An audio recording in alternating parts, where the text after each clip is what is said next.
A man leans over a woman on the bed, kissing her passionately while holding her head. The scene intensifies as the man kisses her neck, and the woman reacts emotionally with tears in her eyes. She says, "I got married. To a stranger." Let's go back to 8 hours earlier. In a doctor's office, the doctor, Jiang Yan, looks at the patient's chart and asks, "Your name and age?" The man responds, "Gu Linxiu, 32 years old." The doctor follows with, "Have you ever experienced anal pain or itching?" Gu Linxiu says, "No, doctor, I just wanted a physical checkup." "I'd rather not answer these questions," the doctor replies, "these are all necessary questions. Please answer them truthfully." She glances at him and thinks, he has difficulty walking? Sitting for long periods greatly increases the risk of developing hemorrhoids. His lower limbs have no sensation, making it difficult to detect any issues. Jiang Yan suddenly stands up from her chair, surprising Gu Linxiu. He looks directly at the doctor with softened eyes and a relieved expression. "Finally. We've met again." The doctor, now wearing gloves, instructs him plainly, "Take off your pants." Gu Linxiu reacts with shock when Jiang Yan smacks the gloves on. He sweats nervously with wide eyes in disbelief as she says, "Take off my pants." Nervous, he asks, "Take off my pants?" The doctor explains the necessity of a physical examination. With a calm but serious expression, she says, "I need to do a physical examination. I need you to take off your pants so I can use my fingers to check what is going on inside." The doctor leans forward to assist while the man looks tense and reluctant. The doctor asks, "Is it difficult for you?" "I'll help." As the doctor approaches, she continues explaining, "Some symptoms might still go unnoticed otherwise. It's safer to have a proper checkup." The man, unsettled, mutters, "No." The doctor reassures him, "There's no gender when it comes to doctors." "No need to be so." The doctor suddenly stumbles, nearly falling, and exclaims, "Ah," while the man warns, "Watch out." The doctor falls forward, ending up against the man's chest, while he instinctively catches them in his arms. A close-up of the doctor's pained expression shows one eye tightly shut. The man looks at the doctor with concern, gently asking, "Are you okay?" The doctor retracts her hand with an awkward expression and asks, "Do you think that I'm trying to harass you?" The doctor holds the man's hands reassuringly while saying, "You don't have to be so shy." The man clarifies his intentions firmly, shown in a side profile view, "You must have misunderstood me. I'm here to have a leg checkup." The doctor points to banners on the wall and says, "Look at these. This is the anorectal department. We only examine your anus." The man reacts in visible distress, clenching his fists, as he frets with embarrassment. A middle-aged woman bursts into the room holding a phone, shouting angrily, "Jiang Yan, why didn't you answer my calls?" The woman addresses Gu Linxiu directly, saying, "Mr. Gu, it seems you came to the wrong department." Jiang Yan stands silently in the background. Jiang Yan, calm and composed, responds with, "Mr. Gu, it seems you came to the wrong department. Let me wheel you out," while choosing to ignore the middle-aged woman's outburst. The woman grabs Jiang Yan's arm tightly and yells, "Don't you dare leave. If you don't agree to that marriage today, don't even think about leaving." Furious, she continues to glare at Jiang Yan. Jiang Yan warns her, "Let go. I don't want to argue in front of patients. Don't force me to call security and embarrass you." Jiang Yan's expression sharpens as the middle-aged woman smirks and challenges, "Go on then. Make a scene and let everyone see how unfilial you are. Bullying your stepmother just because you don't have your father. You still dare to bring that up? I'm still your mistress." Jiang Yan slaps her hand away, retorting, "Selling me to a man in a vegetative state in exchange for a dowry to buy a house for your son? That scheme blew up in my face." The stepmother yells, he's waking up soon. Even if he doesn't, if you go through IVF after marriage and give birth to a boy, the family will pay you 20,000 yuan a month. Side note, 20,000 yuan is about $3,000. Jiang Yan, trembling with anger and disbelief, listens as the stepmother insists, "Go ask around, where else can you find a deal this good?" Jiang Yan turns back in shock while the stepmother stands frozen, staring wide-eyed at Gu Lingxiu's unexpected words. Gu Lingxiu, composed and serious, declares, 2 million per month. If you don't want children, you don't have to have them. I don't see it as a necessity. With a calm but direct expression, Gu Lingxiu asks, "Would you like to marry me?" Jiang Yan blushes deeply, staring at him in surprise while thinking, is it really possible for a stranger to suddenly give me money? At the hospital building, Gu Lingxiu's voice is heard, "If you marry me, I'll give you 2 million yuan every month as your allowance. I have maids at home, so you won't need to do any housework. My mother has passed, but I still have my dad and younger brother. They don't live with me, so we won't need to support them." Jiang Yan leans closer, uncertain but asking, "Mr. Gu, you want to help me out, right?" Gu Lingxiu replies, "I'm serious. I'm also being forced into marriage by my father. It's a win-win situation if we get married." Jiang Yan steps back nervously, while Gu Lingxiu stares at him silently. Jiang Yan examines Gu Lingxiu's from all angels to the back and ponders. Jiang Yan crosses her arms suspiciously and asks, "Your conditions are a bit too good to be true. You don't have some kind of weird fetish, do you?" Her imagination shows a comical thought of herself on a bed with candles, handcuffs and toys. Gu Lingxiu responds calmly, "If you're unsure, we can sign a contract, and you can choose the terms." Jiang Yan clutches her heart and exclaims, "What should I do? I really am touched."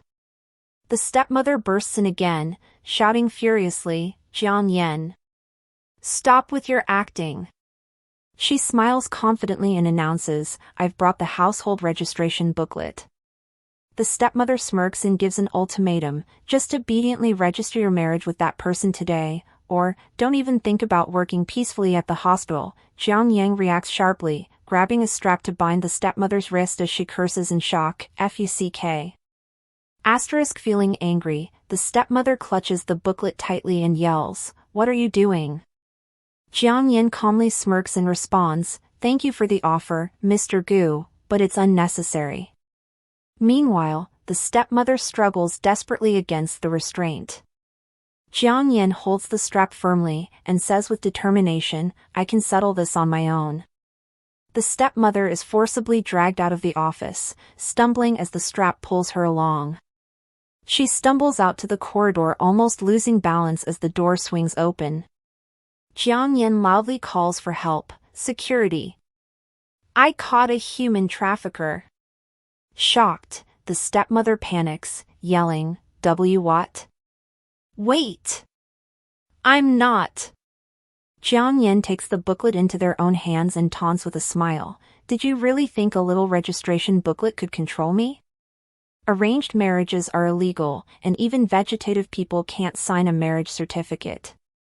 She holds up a red booklet, speaking confidently. "You're legally illiterate. Throw her out." The security guard arrives to remove the stepmother. The distressed stepmother struggles, yelling desperately as she's being dragged away. "Let me go! I'm your stepmother. Even though your father is dead, I raised you, so legally, I'm still your mother. If you disobey me, you're unfilial." The composed Jiang Yan walks calmly while others whisper behind her. A man in a yellow hoodie smirks and takes out his phone to record the stepmother yelling, "Am I wrong for asking you to get married? No one would want an old maiden like you, and yet you coop yourself up at home just to seduce my son. Who's also your brother?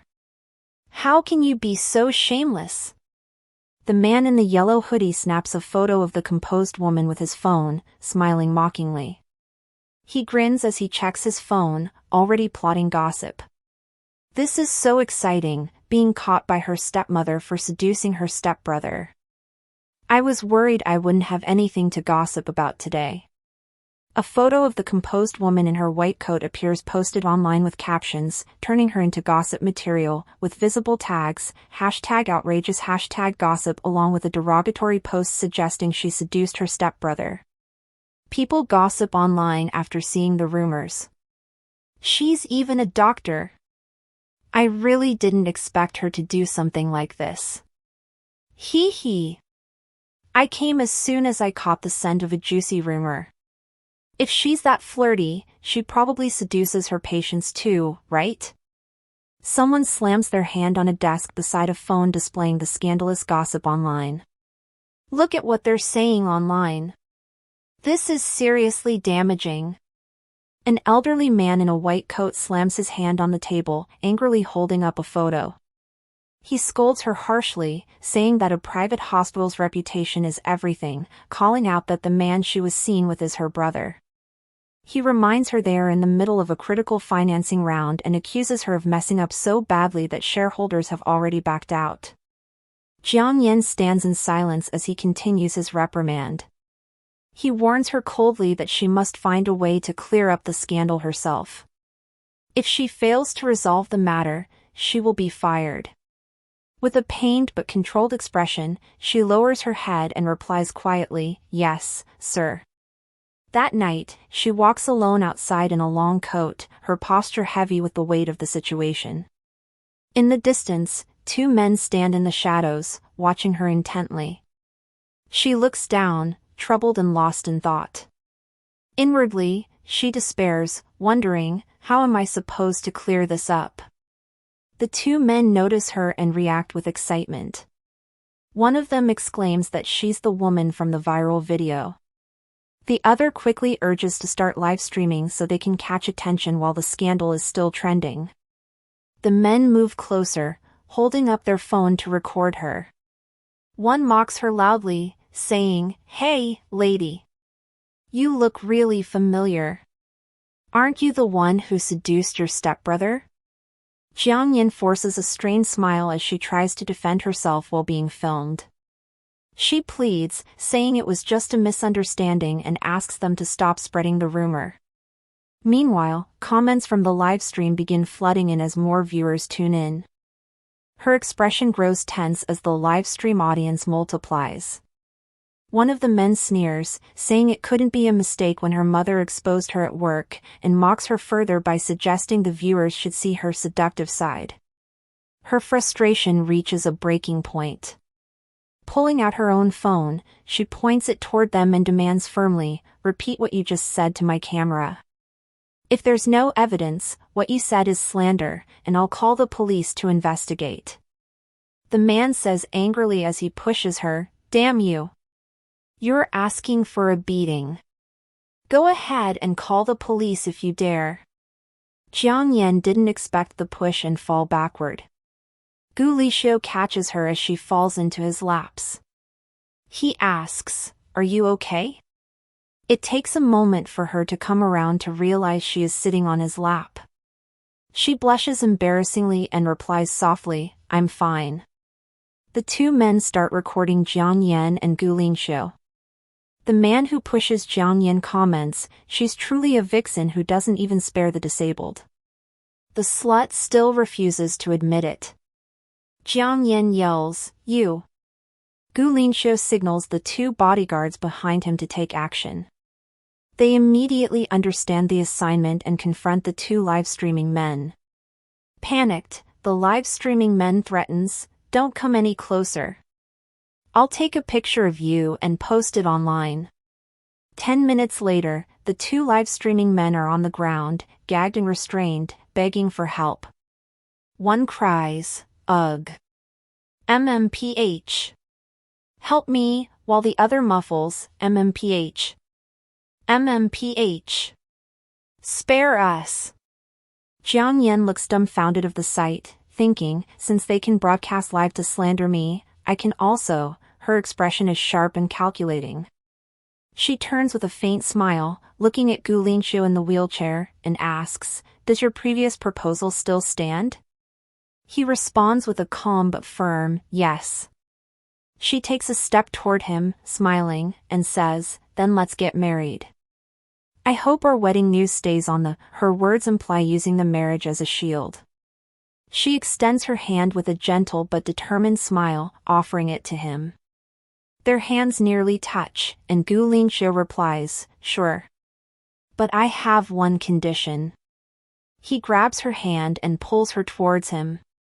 She falls close to him, her hand clasping his as he holds firmly onto her wrist, pulling her closer.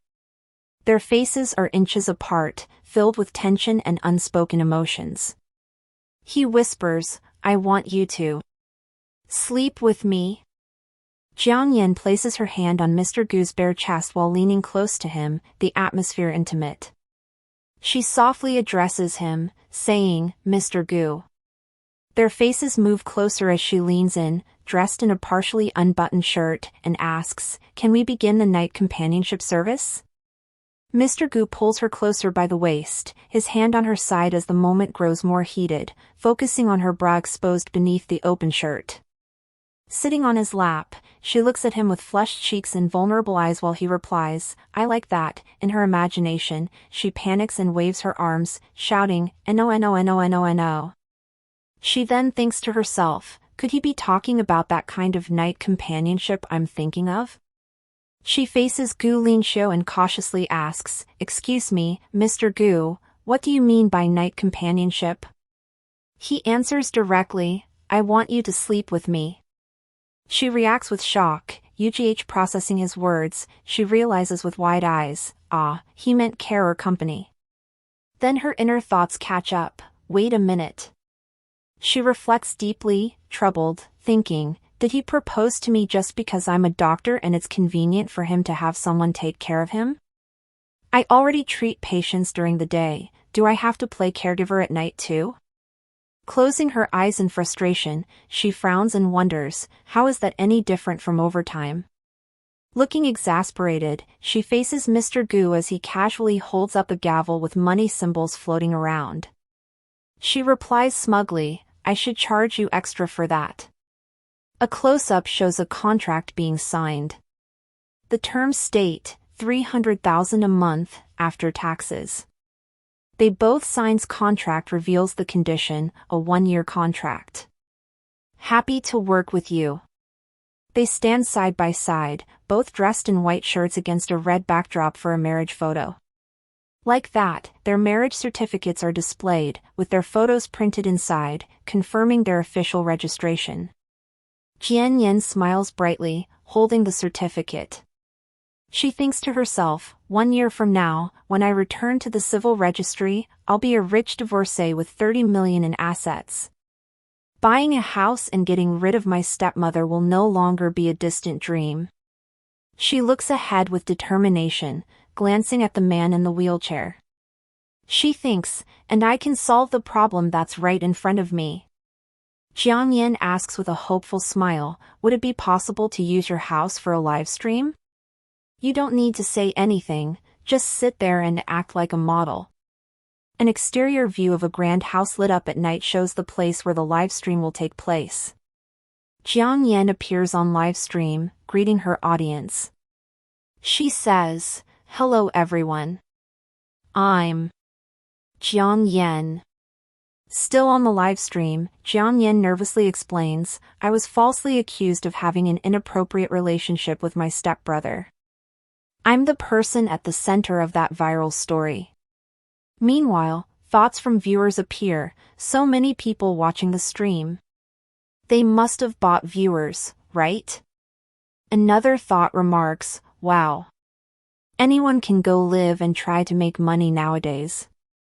Jiang Yin begins a live stream. She explains, "This has caused me a lot of trouble. Today I'm doing this live stream just to clear things up. My relationship with my stepbrother is completely normal. I'm in a relationship, and we're very stable." She shocks everyone by revealing, in fact, we're already married. Gu Linxiu holds up the marriage certificates with a big official red stamp. Viewers react with surprise, recognizing him as Gu Linxiu, a young CEO. Jiang Yan declares confidently, "My husband is the love of my life." Viewers in the chat react with comments like, "handsome and rich." "I'm starting to believe it really was a misunderstanding, and only a fool would leave a husband like that and go seducing other men." The man looks at her quietly, his eyes softening as if touched by her words. Viewers continue commenting, "I'm so jealous, sniff sniff, and they're definitely together for the money. Even if she's not a gold digger, she must be a greedy materialist." Jiang Yan stares at the screen, slightly serious. She addresses the accusation directly, "All of you who say I'm a gold digger, that I'm only with my husband for money," she answers boldly, "Yes, I love money. Don't you? Don't you like money? Yet at work you ask for promotions and raises, and when you go out, you kneel before the god of wealth? You carry coins in your pockets and are so scared they'll get stolen that you see everyone as a gold digger. PCH. Gu Linxiu laughs softly. She sits back, still upset, while the livestream chat reacts, "Yeah, right, so aggressive. You were doing fine, why'd you have to go for him?" Jiang Yan blushes and coughs lightly, embarrassed as she says, "Ahem, with a single sentence you've just wiped out all of my husband's virtues." Smiling warmly, she explains, "Money is important, but he as a person means so much more to me," as someone gently grabs her sleeve. Gu Linxiu decides to play along. He gazes at her affectionately and kisses her hand, showing his deep devotion. With sincerity, he declares, "We're together because we love each other." Being able to provide Jiang Yan with a better material life has always been my goal. Without Jiang Yan, I wouldn't have achieved what I have today. Jiang Yan looks shocked and confused, thinking, wasn't he just supposed to act like a model? Why is he improvising and going on with that whole speech? And if I don't cry, would I be ruining his performance? She secretly reassures herself, "Luckily, I came prepared," as she reaches into her clothing for something hidden. She moves next to Gu Linxiu, covering her face as she pretends to cry, "Honey, you're amazing. Having you is a blessing." In a comedic moment, her eyes shoot out tears like beams as she internally screams, overwhelmed, "Ah, it's so spicy." A small object flies out of her mouth. The viewer comments, "And what was that thing that just flew out?" It was something white, looked like a set of dentures. The object lands on the man's lap, revealed to be something white. Jiang Yan looks shocked as she yells internally, "My onion," while sitting in a chair. The man beside her turns to look at her in surprise. In an attempt to grab the onion back, she cuts to her hand, smacking into him with a loud splat. Gu Linxiu looks down as Jiang Yan awkwardly leans forward, her hand ending up between his crotch, feeling his elephant trunk. Both appear surprised by the sudden contact. She stares at him with wide eyes, thinking to herself, "He's pretty. Healthy looking." She quickly pulls her hand back. They both blush in embarrassment. Jiang Yan, blushing, thinks nervously, "That's the third time I've touched him down there. Is he going to think I'm a pervert?" Then tries to console herself with, "Good thing we're already married. I can be a degenerate legally." Both of them sit next to each other, visibly blushing in silence, more embarrassed by the moment.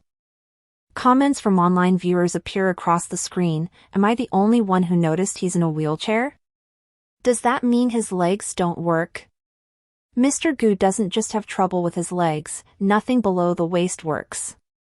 She touched him all over and he didn't react. That's not manly at all. Can Mr. Gu do it or not, Jiang Yan looks worried as she reads the cruel online comment, "Prove it to us, Mr. Gu."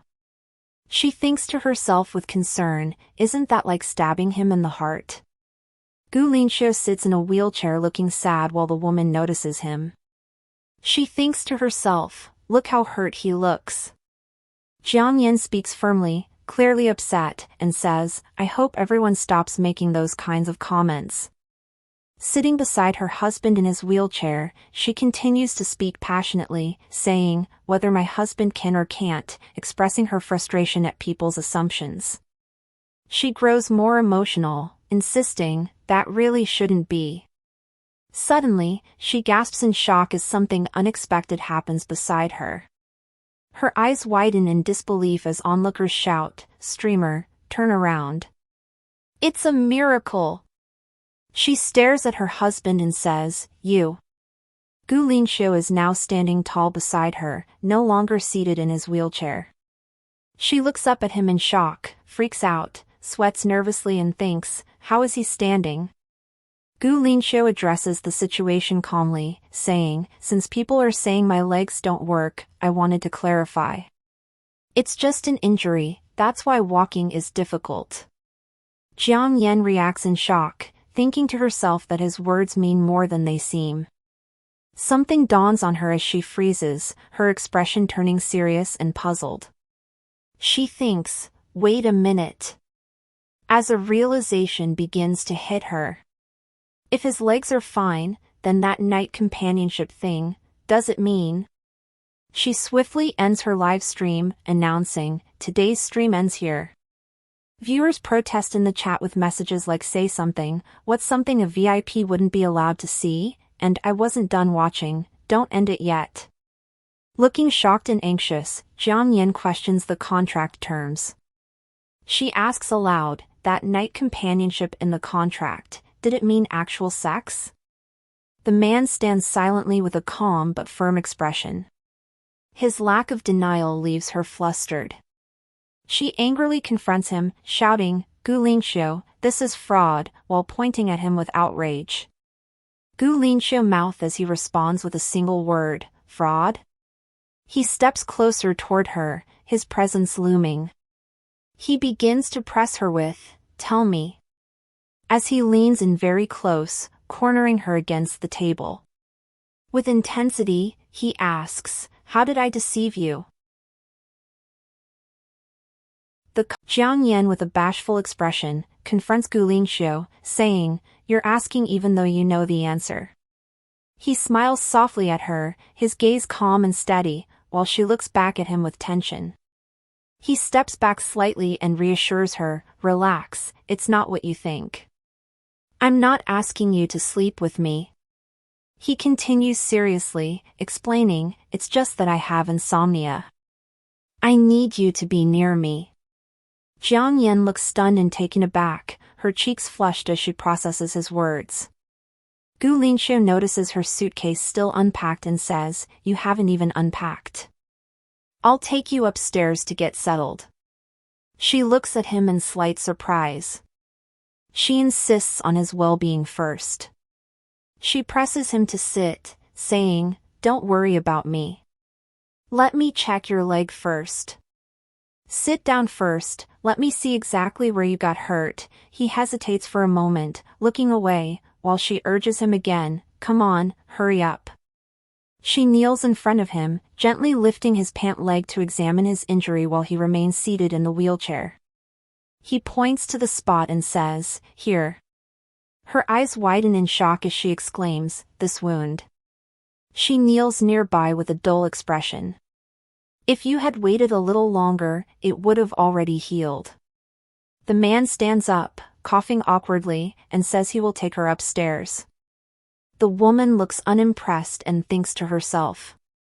Caught red-handed for faking pain, he stands up and walks away, cough, "Let's leave that. I'll take you upstairs." While Jiang Yan thinks, such a minor wound and he's in a wheelchair? Could it be he's afraid of ruining her image as a dominant CEO by walking with a limp? They walk together with luggage. Gu Linxiu explains there are many rooms in the house and that he will show her everything tomorrow since it's late. He gestures toward a doorway, introducing the room, "This is the master bedroom," while she looks at the room curiously. The woman is surprised when she sees the luxurious closet filled with clothes and accessories. "Wow, this room." She then notices the large bed in the room, clearly flustered by its size. "It's a really big bed," she blushes deeply and nervously wonders if something is about to happen between them that night. Gu Linxiu calmly suggests she take a bath first, easing the tension. She looks surprised but relieved. They exchange a quiet, thoughtful gaze, creating a moment of romantic tension between them. He explains that the master bedroom has its own bathroom, but he will use the guest bathroom. She agrees with a smile. They arrive in the bedroom. Jiang Yin walks awkwardly, moving her hand and foot in sync, seemingly embarrassed. He notices her behavior and smiles. He then looks down at the suitcase and mutters, "Ah, your things." Jiang Yin is taking a shower, her hair and skin wet under the water spray. She is rinsing off and adjusting her hair. In the shower, she looks over her shoulder when someone calls to her. "Madam, I'm the housekeeper, Aunt Wang. Sir asked me to bring you some clothes. May I come in?"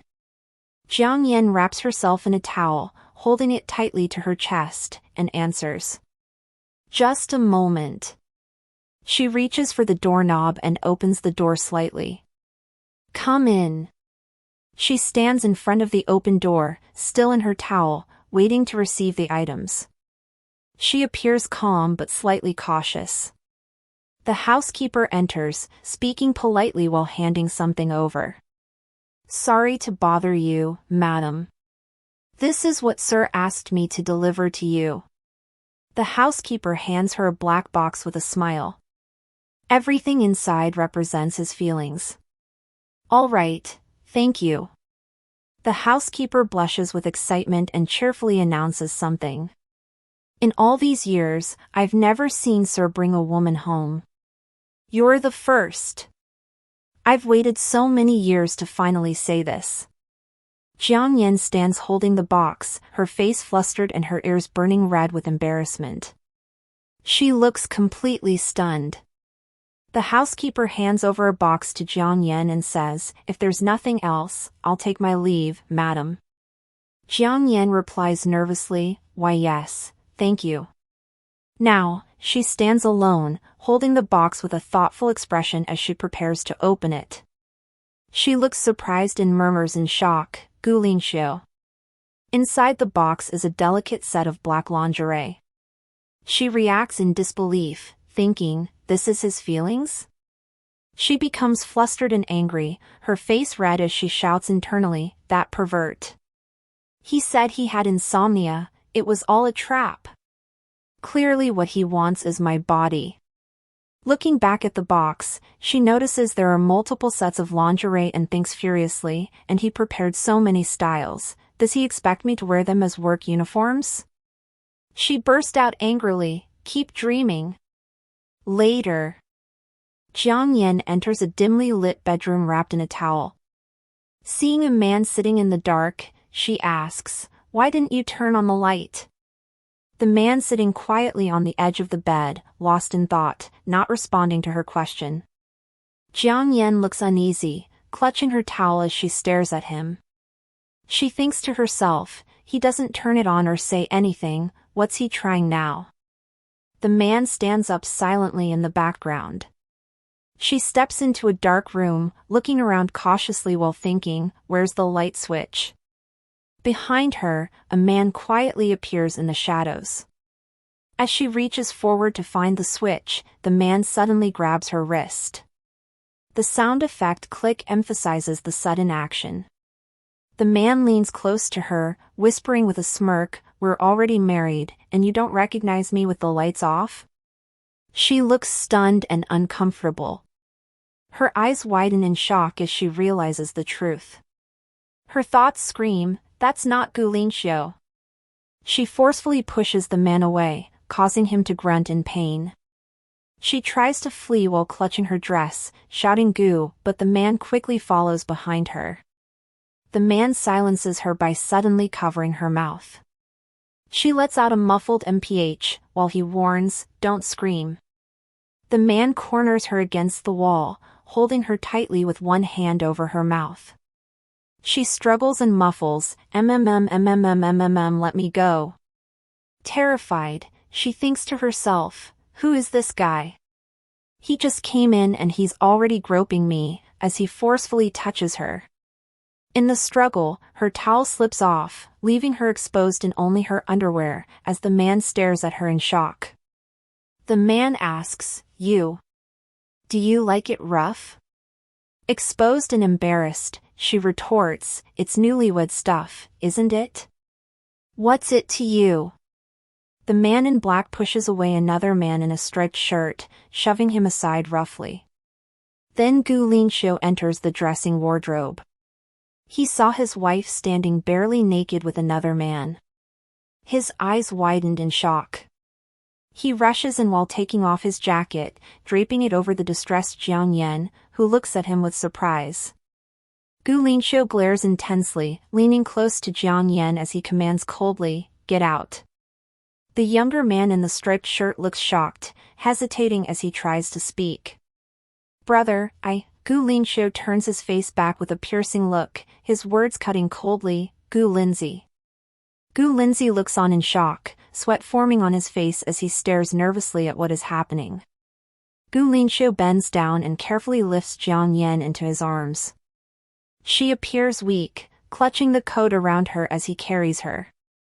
Gu Linxiu holds her close in his arms, walking with determination. Gu Lindsay watches silently from the background, his face heavy with emotion as he stands frozen. Gu Lindsay's face shows his anguish and sadness. His eyes look downcast as if weighed by guilt and regret. Gu Linxiu and Jiang Yan are sitting on the bed. She sits curled up with her arms around her knees, while he leans slightly toward her, watching her quietly. The atmosphere is tense and awkward. Jiang Yan blushes deeply, hugging her knees tighter. She looks upset and embarrassed as she says, "It's all your fault. You made me dress like this." She feels embarrassed to die, almost naked, with a halo above her. I mustered up all my courage to put it on, and my brother-in-law ended up seeing me nearly naked. He looks surprised, pointing at himself with a questioning expression. He responds, "Me?" Jiang Yan, flustered and angry, opens her robe to reveal the revealing lingerie she's wearing. Blushing furiously, she exclaims, "Weren't you the one who asked Aunt Wang to bring me the work uniform?" His widened eyes show his shock as he stares at her in the lingerie. He looks away awkwardly, clearing his throat in discomfort. He explains, "I just noticed you didn't have many things, so I asked Aunt Wang to buy a few. Maybe she misunderstood my intentions."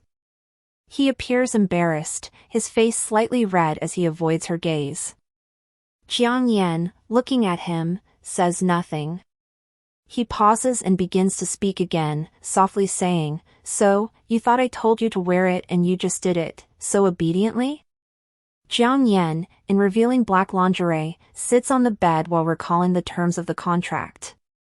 The contract clearly states, and if Party A makes a request, Party B, by fulfilling it, may request something of equal value in return. He looks at her phone while she holds up her own phone showing an image of a man in a compromising maid outfit. He sits opposite her, silent and slightly stunned. Still holding out the phone, she demands an answer while Gu Linxiu looks awkward and speechless. She asks, "Are you going to wear it or not?" Then, she stubbornly curls up with determination, saying she won't cooperate unless he complies.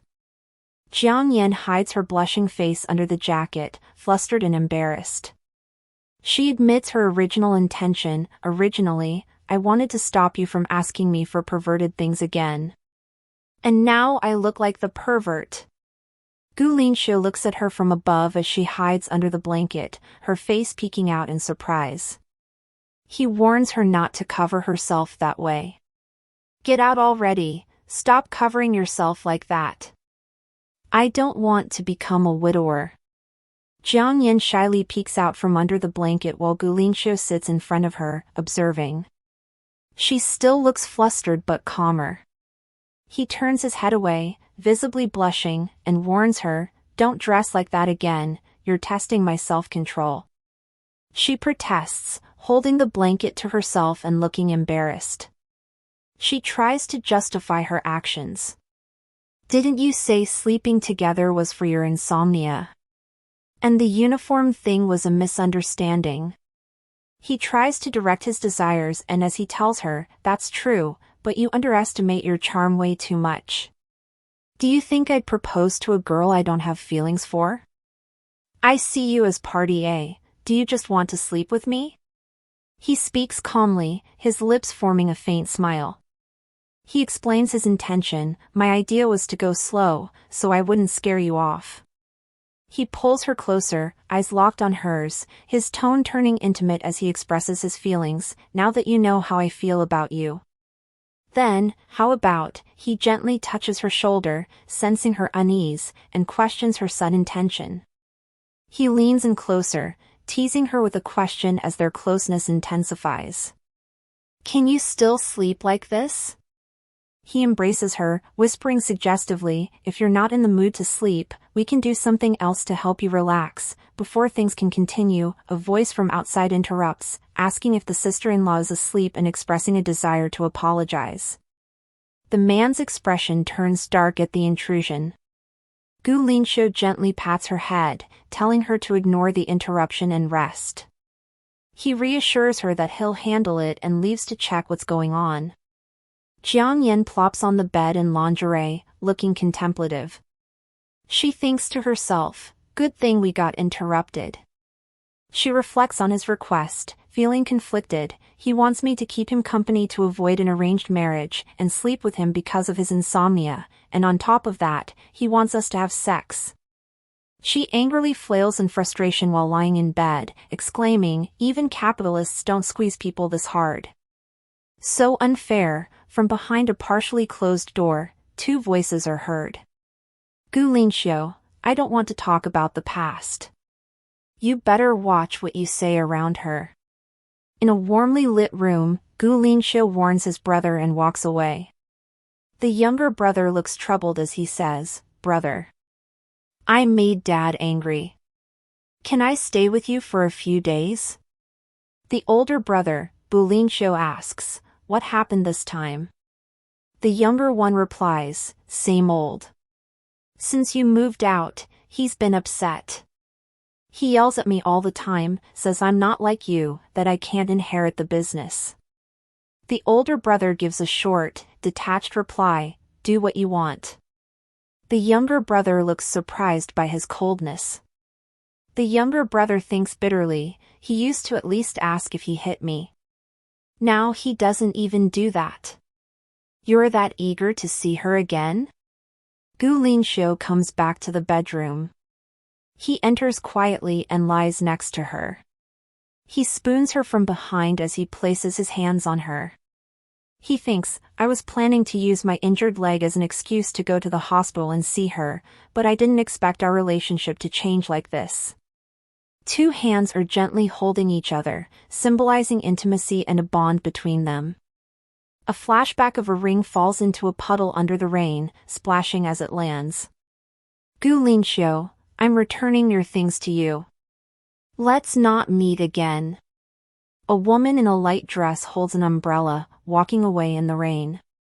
In the background, a man stands still, watching her leave with a solemn expression. His hand reaching for the ring lying on the wet ground, the rain dripping from his fingers. The ring has engraved letters XY. On the bed, Gu Linxiu leans over Jiang Yan, holding her close in an intimate embrace. This is good. You've finally returned to my side. Her eyes widened as she lay in his arms, his hand intertwined with her, showing the ring on his finger. The couple lie closely together on the bed, their fingers intertwined. He expresses his long-suppressed emotions, saying, I waited too long for you. She lies back with her eyes closed, his hand gently tracing her lips. He says softly, from now on, indicating a shift in their relationship. The man's fingers brush her lips tenderly as he continues with longing, don't leave me again, okay? He runs his fingers down her naked skin as her face flushes from heat. He leans in and kisses her passionately, pressing her down on the bed while holding her hand tightly. Then he kisses her chest, making her gasp breathlessly, her face flushed as she whispers, "Ah." Suddenly, her eyes open wide. It was already morning, a soft light filling the room as she looked dazed and thoughtful. She sits up, checking under the blanket, realizing with surprise, the underwear is still on. She inspects herself carefully and notices, no kiss marks. While holding her phone, she sits on the bed in her black lingerie, holding the phone, and wonders to herself, was it a dream? Looking confused and slightly worried, she gazes into the distance and asks, "What's going on?" Gu Linxiu steps out of the shower, drying his hair with a towel. His toned body glistens with water under the warm morning light. Those abs, those pecs. Her eyes shimmer wide open as an impure image appears in her mind. Him embracing her from behind, holding her close in an intimate and passionate moment. She imagines breaking morality into pieces, flustered by her own thoughts. She internally yells at herself, "Don't think about that again." He touches her face, noticing her blush.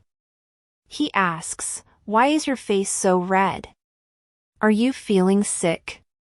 She, embarrassed and defensive, pulls away from his touch, saying, "No. No." He apologizes calmly, saying, "Sorry, I just took a cold shower, so my hands are a bit cold." Blushing deeply, she responds softly, "No, it's fine." He says, "I have something to take care of. I need to go to the office first. Aunt Wang made breakfast. If you're hungry, eat a little." The woman replies awkwardly, "Aha." He turns away, adjusting his towel, while she sits nervously on the bed in silence. Her inner thoughts say, "Maybe I've been single for too long." Gu Linxiu. Why does he seem more attractive every time I see him? A delivery man hands a package to the young man at the door. Jiang Yan watches curiously from the staircase above. The young man looks at the package carefully, noting the label on it while holding it in his hands. The young man smiles slightly, holding up the package, and says, "There's a package for you. Want me to help you open it?" She looks surprised and slightly confused, asking, "A package?" She then wonders aloud, "Is that the thing I bought for Gu Linxiu?" She rushes forward, flustered, and quickly waves her arms, shouting, "No need." The young man holds the package higher, amused. He smirks and teases her, asking, "What? Is it something I can't see?"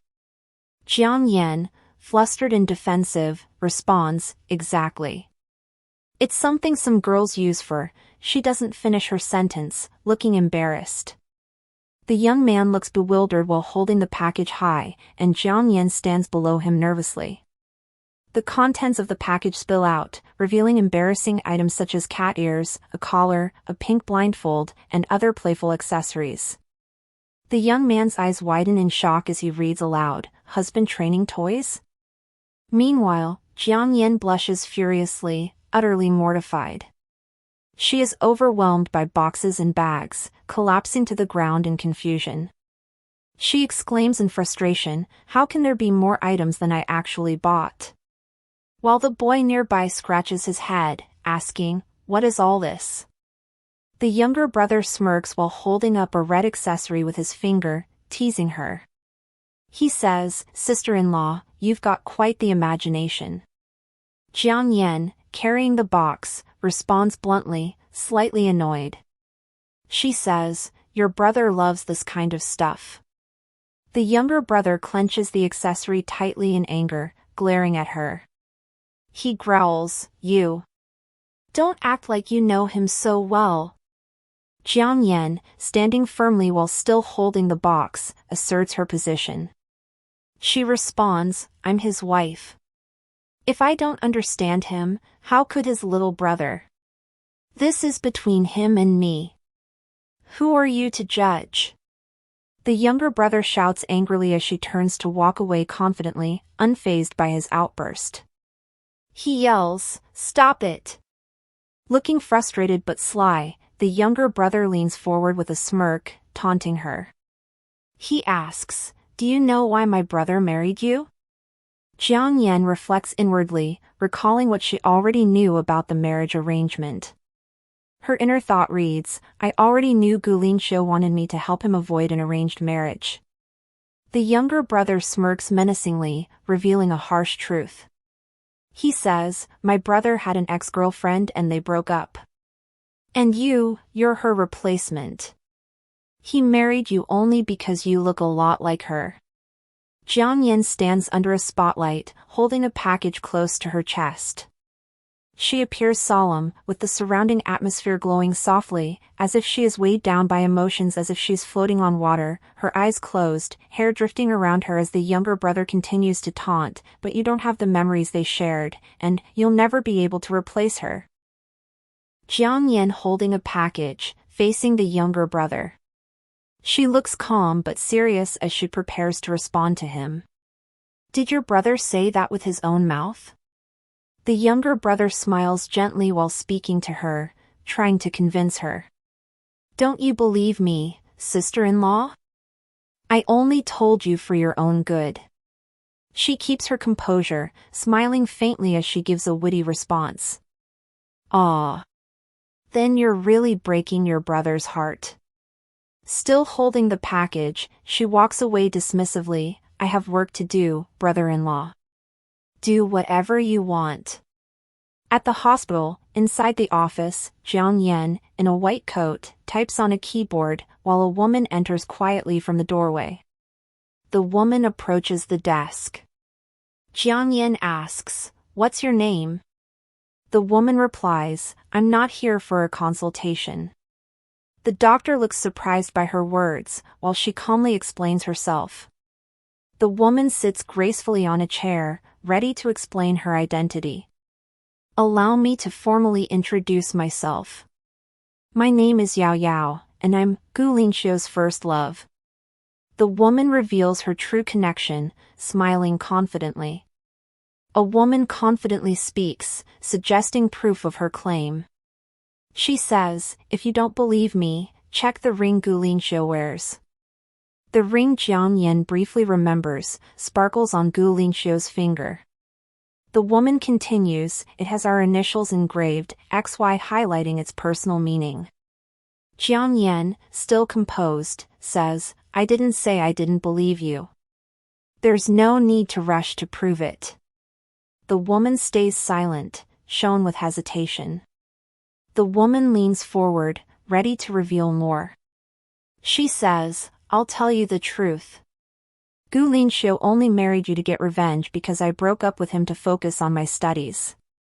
The woman stands tall, looking down at the seated Jiang Yan with sharp authority. She says, You're just my substitute. Now that I'm back, if you have any sense." Jiang Yan demands, "How much money are you going to give me?" The other woman looks confused and responds, "Money? What money?" Jiang Yan continues firmly, "If you want me to stay away from him, of course you need to pay me. You don't think I'd do it for free, right?" The woman in pink hesitates, looking awkward and nervous. She replies, "Well." She digs into her purse nervously and admits, "I only have 3,000 in cash right now." Jiang Yan replies, "I accept digital payments." The woman explains, "I'm a student who just returned from Germany, I'm not good with that." Jiang Yan calmly tucks her phone back in her chest pocket and says, "Come back when you're ready." She confidently holds up 3 fingers, smiling as she says, 30 million. "I won't accept less." Shocked, the woman exclaims, 30 million? Look at yourself. Do you think you're worth that much? Jiang Yan reason, the one worth that much is Gu Linxiu. This is a hospital. Stop interfering with my work. She stands up sternly and walks away while the woman stays standing. She warns, "If you insist on staying, I'll consider you a patient." Jiang Yan pulls open a curtain and tells her firmly, "Take off your pants and get on the bed. I'll do a checkup." The woman forces a strained smile. She repeats the doctor's words in disbelief, a checkup. The doctor continues, if you don't want a checkup, please leave. Don't waste other patients' time. The woman sweats nervously, smiling awkwardly as she keeps repeating in her mind, a checkup. The woman discreetly pulls an envelope from her bag, holding it carefully. She hands the card to the doctor and says, "This is my number. If you change your mind, call me." A woman storms out of the room in anger, shouting at the man in the lab coat. She says, "You're so cruel." The man stands calmly, holding a cup, while she exits in tears. Jiang Yan reflects on the situation, holding a piece of paper. He says, "This morning I was told I'm a substitute, and in the afternoon, the ex shows up." She lowers her head, partly shadowed, with a serious expression. He questions aloud, coincidence? The same woman pulls off the black hair wig, revealing her pink hair, makes a phone call while holding. She looks calm and composed as she speaks. The pink-haired woman continues her call, saying, "Hello? It's me." She refused to leave Gulinxiu. She asked for money, 30 million. A narration box adds, if she's asking for money, it means she doesn't love him. The pink-haired woman listens to the response on the phone, her expression turning sharper. She replies, "You're right. I still have a chance." At the hospital's reception, Jiang Yan hands over a patient chart to the nurse and says, "A patient just got out of surgery, tonight." Then she looks over suddenly, surprised, as he hears someone call his name, Jiang Yan. Jiang Yan sees a man approaching him. Looking startled, Jiang Yan asks, "What are you doing here?" Jiang Yan brings out a food container and places it down. He explains warmly, "Aunt Wang made dinner. I brought it for you." A nurse excitedly assumes that the man is Dr. Zhang's husband. She gushes, "Dr. Jiang, this must be your husband. He knew you were on night duty, so he came to bring you food." How thoughtful. The nurse is filled with admiration, eyes sparkling with hearts. The nurse continues to be overwhelmed with joy, clasping her hands with heart-filled eyes, while the man and Dr. Jiang stand silently. The nurse radiates enthusiasm at the supposed thoughtful gesture. Dr. Jiang suddenly grabs the man by the arm, pulling him along. The man looks surprised as she takes charge. Dr. Jiang commands, "Come with me." Dr. Jiang leads the man quickly down the hallway, firmly holding his arm. The image shows her urgency and determination while he follows. They come to a stop. Dr. Jiang is still holding onto his hand, while he looks at her, waiting for her to explain. She turns to face him with seriousness. She says, "Gu Linxiu, I hope you understand something. In the future, we will get divorced." His expression is shadowed as he listens.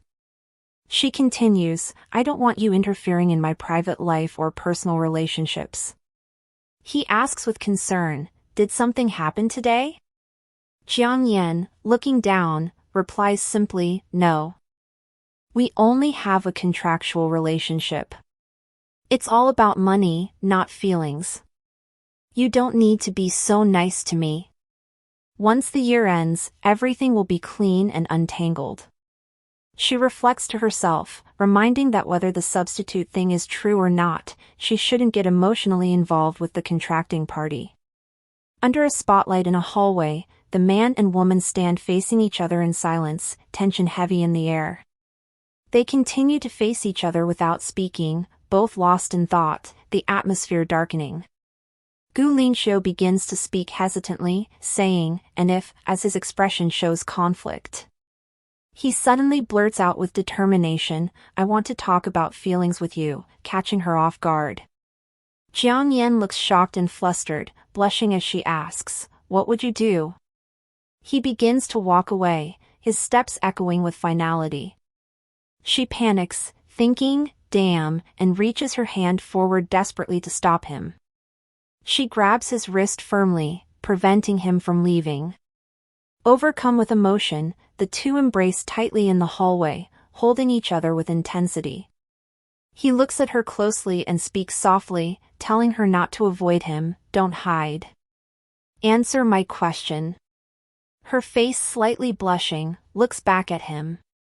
He holds her face tenderly, leaning in intimately as his feelings begin to surface. If I said I liked you, with earnest eyes, he continues his confession, revealing his true intention. And I want to win you over. Jiang Yin pushes Gu Lingxiu firmly in the chest, forcing distance between them. Her head is lowered in frustration, showing her determination to resist him. She looks directly at him with resolve and declares, if you insist on forcing me, then let's end the contract right now. His eye widens as he processes her words in shock. He thinks to himself, she wants a divorce? He reminds her of the consequences, saying, breaking the contract means paying 3 times the penalty. His expression is droopy as he whimpers. She takes a deep breath, trying to calm herself down as she faces his reminder about the penalty. In an exaggerated shock, she screams, what, indicating disbelief at the situation. She clenches her fist in frustration, sweating as she thinks to herself. She wonders, how can someone with a 36 degrees Celsius body temperature say something so cold? Mr. Gu, wanting to pursue me is your personal decision. I can't stop you. But I also have the right to refuse. I'm leaving first. Mr. Gu, suit yourself. He remains calm and collected as he listens to her. She turns to leave, walking past him without looking back, while he stands silently in the background. He remains in place, watching as the light from the hallway casts across his figure, his expression unreadable. Later, he lies on the couch in a dimly lit room, tossing a bottle of sleeping pills into the air. The bottle spins as it hovers above his hand. He catches the bottle midair, his hand closing around it with practiced ease, then he grips the bottle tightly in his hand. Lying back on the couch, he stares upward, lost in thought. A voice calls out from the TV, Gu Lingxiu, what are you taking pictures of? A girl leans in with the bright sunlight shining above her. Gu Lingxiu gazes quietly toward the TV, his face touched by the colors of a rainbow light. The sunlight. And you, Jiang Yin enters the house after a night shift, looking weary. A maid greets her politely. Madam, you're back from your night shift? The maid offers to prepare a meal, but she declines. No, I want to catch up on some sleep.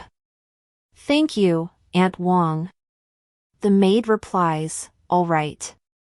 Have a good rest, madam. Jiang Yin pauses as if remembering something and turns to ask Aunt Wang. Oh, right, Gu Lingxiu. She hesitates before asking about Mr. Gu, wondering if she can enter his room. Has Mr. Gu gotten up yet? Would it disturb him if I just go in? Aunt Wang answers, Mr. Gu didn't sleep in his room last night. Jiang Yin looks surprised, asking if he didn't come home. Aunt Wang ponders for a moment and then replies, no, he did. But when he can't sleep well, he likes to spend the whole night in the media room. Not sure what happened last night. Jiang Yin holds the door handle, recalling her words from yesterday. Yesterday, the way I spoke, she enters the room, conflicted and reflective, questioning herself. Was it too harsh? She looks down with thoughtful eyes and recalls something. I almost forgot about this thing. She pulls out a box filled with accessories, including a headband and collar, looking flustered as she remembers it. Sitting on the floor with the box, she holds a red collar and asks aloud if she can return it. A man enters the room while she is crouching down going through the adult husband toys. He asks, why would you return it? She answers before realizing the person standing behind her, of course you can't just waste. Then she pauses and looks up. Surprised by the sudden closeness, she smacks him out of embarrassment. Embarrassed, she smiles awkwardly. You scared me. Ahem, the man touches his cheek dramatically, pretending to be hurt. Am I that scary? You're breaking my heart. She laughs sarcastically, unconvinced by his act, while he suddenly grabs her hand. I don't see you looking heartbroken. He grabs her hand and pulls it towards his chest. That's because you don't understand my heart. The younger man looks at her earnestly, confessing that he was the one who first saw her by chance and fell for her at first sight. He says, Sis-in-law, did you know? Actually, it was me who saw you first by chance, and fell for you at first sight. Jiang Yin grabs his collar in shock, exclaiming, You. He explains that after he told his brother about her, his brother rushed to marry her first, which is why he acted out of line the first few times. He insists that his brother did not marry her with pure intentions and urges her to divorce him and be with him instead. The young man smiles softly, his expression almost pleading, as he asks, Okay? Jiang Yin, shocked and furious, imagines herself yelling in disbelief, What am I even hearing right now? Am I just a part of his brother's little play? Unbelievable! She pulls her hand back and angrily yells, I'll pretend I never heard that. Don't ever say it again. Don't you dare mess with me. He heard a footstep walking towards the door, his expression serious and can put his scheme in action. As the footstep draws closer and reaches to turn the doorknob, the woman is already on top of the man, pinning him under her as she straddles him with both hands on his chest. A view from above shows her on top of him, while Gu Linxiu stands at the door entrance, seeing the compromising scene. The younger man smirks despite the situation, teasing her by saying, Sis-in-law, I know you're in a hurry, but you don't have to be this eager. Jiang Yin looks startled and uneasy, a bead of sweat sliding down her cheek. Her expression shows both fear and confusion as she faces someone at the door. Gu Linxiu stands in the doorway, looking down at her with a stern expression. His presence feels intimidating as she looks up at him. He commands coldly, Get out. Jiang Yin struggles to stand, wobbling slightly but managing to gather her strength as she prepares to leave. The two of them pass each other in silence, their backs turned. He holds onto her hand before she gets far and orders, Gu Lindsay. I said, get out. This surprised both Jiang Yin and Gu Lindsay. Gu Lindsay left, closing the door shut. Gu Linxiu and Jiang Yin stand inside the room facing each other, the atmosphere tense and silent, neither speaking at first. She turns to leave and says, I'm leaving too. He quickly grabs her hand and says, Wait. The man holds onto her wrist firmly and looks directly at her. He says, Let's talk. She pulls her hand away sharply. She says, There's nothing to talk about. We're just business partners. Do I need to explain everything to you? Her thoughts reveal her frustration. I was already exhausted after a night shift, then had to deal with your brother framing me. He looks at her intensely and responds, and now you insist on drawing a line between us? He thought of what she said the night before, I'm just stating the facts. We have a contract marriage.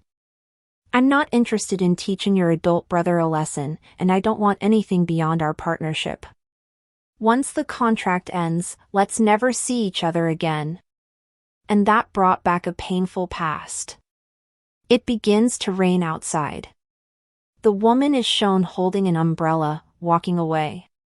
In the background, the man stands in the distance, watching her leave. As if afraid to lose her for a second time, in a sudden moment, he reaches out, cupping her face in surprise. She gasps in shock. He pulls her into a deep, passionate kiss, holding her tightly against the wall. She seems startled as a muffled sound, escapes from her lips. The kiss intensifies as he leans closer, and she, caught in his embrace, responds with another muffled He takes a couple of steps, closing in the distance between them as he continues the kiss, cupping her head tenderly, while she blushes deeply, overwhelmed by the intimacy. After kissing her intensely, his lips part slightly, and holds her face close. She gazes at him with flushed cheeks, her breath unsteady as their foreheads nearly touch. He speaks gently while caressing her cheek, saying, "Don't say things like that." She looks vulnerable, still blushing. He lowers his gaze, his tone pleading as he whispers, "Please." He buries his face into her neck and softly begs, "Try liking me, just a little. Okay?" The woman's expression shows hesitation, torn by his words. She closes her eyes as the man tenderly touches her face, his voice desperate, "Don't leave me." Her hand brushes against his as she notices a ring on his finger. She remembers that woman who claims to be Gu Lingxiu's ex, storms into her office, smirks confidently, pointing out evidence of the truth. "If you don't believe me, you can go look at the ring on Gu Lingxiu's hand." Jiang Yan holds Gu Lingxiu's hand, confronting him with a serious expression. "Do you really like me? Isn't it just because I resemble your ex, Yao Yao, so you want me as her substitute?" He looks surprised as he hears the accusation. He replies, "Yao Yao? She was someone my father arranged for an engagement. Who told you she was my ex-girlfriend?" She angrily points at him, challenging his words. She says, "Don't pretend. Isn't there a ring with your initials engraved inside, yours and hers?" He looks stunned and slightly defensive at her question. She adds, "If you weren't dating, why engrave her name?" He takes off his ring while trying to explain. "This ring has nothing to do with her. If we're going by that logic, coordinate axes are also XY, chromosomes too." The woman looks at him with wide eyes, confused and taken aback by his response. He turns slightly away after hiding the ring, trying to end the topic. He says, "It means nothing. You're not anyone's substitute. If the ring bothers you, I can give it to you." Looking embarrassed, she asks, "Why would I want it?" He smirks slightly and says, "Yeah, it doesn't really fit." He reaches for the drawers and takes out a small box and says, "Then try this one. Our wedding ring." He holds the box open in front of her, revealing a glowing ring inside. The girl stares at him in shock, her wide eyes filled with emotion and disbelief. He reaches toward her hand with the ring and asks, "Want me to put it on for you?" He reaches for her hand and gently begins to slide the glowing ring onto her finger. Before he could slip the ring on her finger, Jiang Yin quickly pulls her hand away, clutching her hands to her chest. Gu Lingxiu looks at her with confusion while she appears torn and conflicted as she faces him. He gently holds her hand, pulling it closer. He says, "When you're ready to accept me," showing vulnerability and sincerity. He places his hand on her head tenderly, looking down at her with affection, "Then wear it." Later, the woman sits alone at a table by a rain-streaked window. She stares at the ring thoughtfully, spinning it on the table, lost in deep contemplation. Jiang Yin plays with the ring on the table, while she looks pensive and melancholic as she rests her chin on her hand, clearly conflicted about the ring and her emotions. He told her to wear the ring when she's ready. What is she supposed to do? Another woman arrives and addresses her directly, saying, "You called me." The woman removes her hat as she sits down and continues, "Have you finally made up your mind? But the price you mentioned last time is impossible." She seems stern and businesslike and lays a bank card on the table and declares, "There's 3 million on this card. If you're willing to talk reasonably, leave Brother Lingxiu." Jiang Yin chuckles softly, unfazed. She responds with a pointed question, "I wonder, is this money from Miss Yao, or Gu Lindsay?" Miss Yao is visibly shocked and flustered, quickly replying, "I don't know what you're talking about." Jian Yan remains calm, her tone sharp and dismissive. She says, "What, have you been abroad so long you don't understand Chinese anymore?" I don't care what the two of you are planning, stop messing with my life. Miss Yao confronts Jiang Yan, demanding answers. Don't threaten me.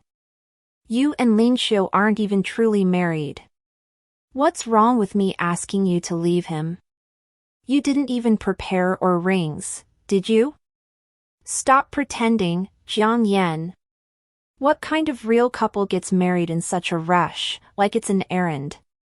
Jiang Yan reflects to herself while sliding on a ring, well, looks like I need to start acting like a loving wife in front of outsiders too.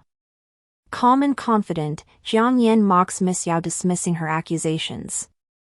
She leans back gracefully and says, Miss Yan, your imagination's impressive. The rushed wedding? It's because he couldn't wait to marry me. Your dear Ling Xiu held me all night and kissed my lips so hard they swelled. Do I need to describe just how intense our nights are? Enraged, Miss Yao slams the table and shouts at her rival, her face filled with anger. She exclaims, You. Miss Yao suddenly freezes in shock as she notices someone's presence. Her expression changes to surprise and panic as she stammers, Brother Ling Xiu. Gu Ling Xiu appears, looking serious and composed, looming right behind Jiang Yan. Gu Lingxiu stands tall and imposing behind his wife, who nervously covers part of her face with her hand, clearly flustered by his sudden arrival. Jiang Yan, now blushing deeply, panics internally at the realization of what just happened. Her wide eyes reveal her embarrassment as she thinks, Gu Lingxiu? Oh gosh, did he hear all that? Jiang Yan looks surprised, turning to Gu Lingxiu standing behind her. She nervously asks, You, why are you here? Her hand is shown with a ring sparkling on her finger. His eyes widen as he notices it. He looks calm and slightly warm as he holds an umbrella. He tells her, It's raining. I'll take you home. Miss Yao gets up so abruptly that she trips and falls. Ling Xiu. I didn't drive here. Why don't you take me back first? Gu Lingxius refuses without hesitation. Sorry, there's no room. Let's go, wife, while Jiang Yan looks shy and flustered. He gently holds her hand, leading her. She blushes slightly and remarks, You're calling me that quite smoothly. She blushes harder when he says, Of course. After all, last night embarrassed, she thinks to herself, he actually heard the nonsense I'd made up. He looks at her with confidence and adds, Besides, you're wearing the ring. Since you've accepted me, I have to make my position clear, no? Jiang Yan is shocked and flustered, exclaiming loudly, That was just. Looking conflicted, she glances toward Miss Yao standing near the window with her back turned. She thinks to herself, Never mind. I'll explain myself later. He says, Let's go. Miss Yao yells desperately, Stop. Miss Yao furiously confronts Gu Lingxiu, shouting as she tries to bargain, Gu Lingxiu, if you reject me, the Yao family won't cooperate with your company anymore. Without my family's support, it will be impossible for you to compete with your father. If you like her appearance, I can be aggrieved a little and change my style. I'll put on different makeup and wear a wig. I might not be able to do what she does for you. But she definitely won't be able to provide the support I can provide for you. Meanwhile, Gu Lingxiu stands firm, holding Jiang Yan's hand, facing forward. Gu Lingxiu begins to speak calmly but firmly, First of all, Miss Yao needs to understand. I don't merely like her appearance, I just like her. I don't need anyone to imitate her. Also, even without the support of the Yao family, I can still oppose my father. The woman beside him looks at him in surprise. Gu Lingxiu takes his beloved's hand and leads her away, telling Miss Yao coldly, Feel free to do as you please, Miss Yao. We'll be leaving first. Miss Yao trembles with frustration, pulling out the wig in humiliation before screaming out, Ah! She vents her anger, Gu Lingxiu, even the rebellious dog I've raised for years ended up listening to me, but you're just a stubborn, emotionless stone. Later, Gu Linxiu and Jiang Yan walk together quietly. She looks thoughtful and uncertain, thinking to herself, we've only known each other for a short time, aren't his feelings too firm? Recalling Gu Linzi's words, she reflects, could it be? Just as Gu Linzi said, they were acquainted with me before, and Gu Linxiu approached me on purpose? They walk together under an umbrella in the rain. She asks, why didn't you leave the car in the parking lot? Look, we're going to have to walk in the rain. He calmly replies, the entrance to the parking lot is blocked. Jiang Yan looks at him softly while he holds the umbrella for her. She blushes and says, come closer to me. You're going to get wet. He stares at her quietly, processing her words without speaking. Both walk closely under the umbrella toward Gu Linxiu's mansion. He responds simply with "MHM." Inside, the woman removes her shoes, holding one foot up delicately, while the man closes the umbrella and puts it away. Gu Linzi is seen inside, speaking on the phone with a serious look. He says, don't cry, it won't end this easily. Jiang Yan overheard this and looks distressed as she thinks, one's solved. There's only one more to solve. The young man continues talking on the phone, now smirking. He greets, hi, sister-in-law. Then he teases, didn't my brother pick you up? How'd you get caught in the rain? Jiang Yan smiles warmly while explaining herself. She says, brother-in-law, you don't understand romance. We like to take walks in the rain. A man in the background observes her quietly. Gu Linzi notes, your shoulders are all wet. She notices Gu Linxiu and an idea comes up. She clings to her husband affectionately, leaning against his chest with a teasing smile. She says, isn't that right, husband, while he looks down at her feeling touched by her intimacy initiation. He allows her to lean on him. She continues her act, smiling sweetly.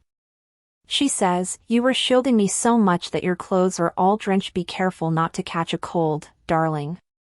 She touches his collar sensually, smiling as she asks, do you want to take a hot bath with me? Her hand rests against his chest, and her wedding ring glints in the light. Internally, she is filled with intense excitement, thinking, so much PDA but nothing's going to affect my huge salary. The husband suddenly pulls her close, gazing into her eyes with intensity. He responds simply, okay. Jiang Yan looks surprised as her husband holds her hand firmly, ready to lead her away. He cheerfully says, let's go right now. Jiang Yan, flustered, stammers, wait, but then she notices that her brother-in-law was still right there, on a couch watching them with quiet surprise. She has to keep up with the act. She teases as she pushes her husband away playfully with a flustered expression, saying, stop it, look at you, your little brother is watching, how embarrassing is that? She runs upstairs quickly, leaving behind the words, I'll be waiting upstairs.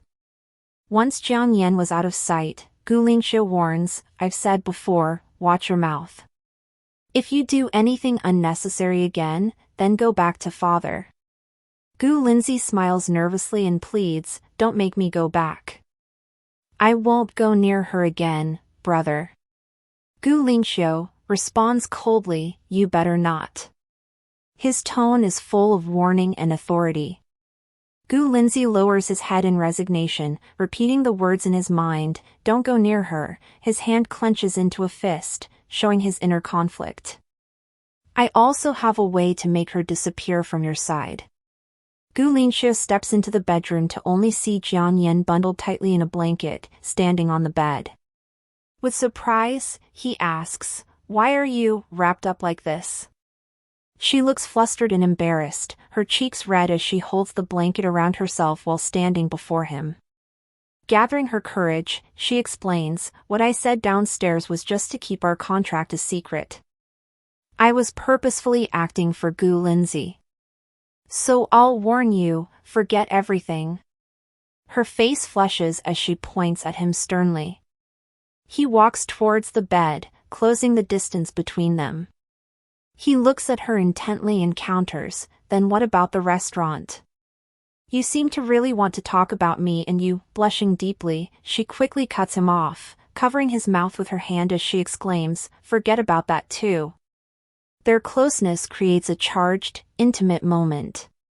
He gently holds her hand and softly kisses it, his eyes closed in tenderness. "I can't forget." She looks flustered as he gently touches her lips with his thumb. He leans in closer, caressing her lips with his fingers while gazing into her eyes. The woman blushes deeply, slightly startled by the closeness. He softly says, "Your lips seem to be really swollen. Does it not hurt? I'll be gentler this time, okay?" Gu Linxiu leans in and kisses Jiang Yan, but before their lips touch, she quickly dodges away, avoiding the kiss. She looks flustered and explains herself, holding her hands as she exposes the ring she put on at the cafe earlier. She says, You got it wrong. I wore the ring to prove to Yao Yao that we're really married, not because you agreed to be with me." He looks slightly regretful, turning his face aside as he responds. He says, "Sorry, didn't mean to make you uncomfortable." He looks gloomy, while she is forcing a nervous smile, thinking, "Oh no, I must seem like a jerk who used someone and ran away." She tries to cheer him up with a bright smile and a playful tone. She says, Don't be discouraged, we haven't known each other for very long, so how about," before she finishes, his eyes lights up and he ends the sentence with enthusiasm, "How about we give it a shot?" The woman reacts in shock, "Huh?" His words echo, "Let's go on a date." Jiang Yan holds her phone, searching online for help. The query on screen says, "How to turn down a client's personal invitation." Asking online, very urgent. Responses on the forum appear, "Whiny club member +1. Just tell him directly, though he'll get upset. I'm too blunt, so I'll take my leave. Just go back to TD, straight to the point." The comment section is chaos. "Everyone, dig in while it's hot." Jiang Yan smiles faintly while holding her phone. She thinks, out of 1.4 billion internet users, no one handed over a tissue, no one's helping me in my time of need. She reflects with a serious expression, weighing her options. She thinks, a fake marriage means more money and less work. A real marriage means less money and more work, not worth it. Better keep my distance, or a one-time deal might become a lifelong commitment. Her phone suddenly starts ringing. She looks surprised to see the caller. Gu Linxiu holds the phone to his ear, looking serious as he says, "Jiang Yan?" She answers cheerfully, smiling nervously into the phone as she makes up an excuse, "Mr. Gu. I'm so sorry. I was suddenly told I have to work overtime tonight. I won't be able to go out with you." He stands in a lobby, wearing a long coat, and replies with suspicion. "I'm at the hospital. Your coworker told me you already clocked out." She is left speechless, shown by a bubble of, flustered, being caught in a lie. She tries to cover up her lie, coughing as she speaks. She says, "Actually, I'm not feeling well. I'm on my way home now." She is shown coughing heavily, cough cough. She forces a smile as she rushes to reassure him. "No need to come pick me up. I'll just take the bus." She is walking down a city street at night. Her footsteps blends into the busy street. Jiang Yan looks uneasy as she walks, a worried expression on her face. She thinks to herself, "Why do I feel like someone's following me? Is it just my imagination?" From her perspective, a man in a cap is seen approaching, his face shadowed. She clutches her bag tightly and looks tense. She now is standing directly in front of the man in the cap, his expression hidden in shadow. The atmosphere is tense and foreboding as they face each other in the night. A young man removes his cap and greets her with a big smile. "Sis, It's me. The young man hugs his sister tightly, while she looks surprised and emotional in his arms. He says, I'm back. She rests her head against his shoulder, looks up at him tenderly and teases him. She says, what's going on? You're almost done with college and still acting like a baby? The young man explains with a guilty expression. He says, I heard what happened with Mom as soon as I got back. I'm sorry. I was out of town at a tournament and didn't get the news in time. I couldn't step in to clear things up for you. She smiles reassuringly and places her hands on his shoulders. She says, it's okay. I know you've been busy training with the basketball team, don't worry about it. I've already taken care of everything. The young man looks shocked as he realizes the truth. He asks, you mean, you got married? He grows more serious and demands, did you marry that guy just to deal with this situation? Jiang Yin quickly interrupts, of course not. She smiles softly, though her thoughts are more complicated. She says out loud, I like him. Her inner thought reveals the truth. If Jiang Yu finds out I faked my marriage with Gu Linxiu, he'll feel guilty, and might make things worse. A black luxury car pulls up nearby, its headlights shining brightly on the street, hinting at the presence of someone significant. The man, Gu Linxiu, steps out of the car, looking calm and collected. Behind him, the woman faces her younger brother. She says firmly, I married him. She speaks with determination, a faint smile on her lips. She says, because I'm in love. Then she calls out, honey, clearly addressing Gu Linxiu. Gu Linxiu, startled by her sudden enthusiasm, with a shocked expression on his face. Jiang Yan runs toward him happily and says, you came to pick me up. She praises him dramatically, you're like rain from heaven, my saving grace. She hugs Gu Linxiu tightly in front of her brother, seeking support. With her head against his chest, she whispers, help me out. Gu Linxiu looks serious, holding her close while observing the situation. She explains in narration, that guy behind me is my stepmother's son, also the guy I was rumored to be dating.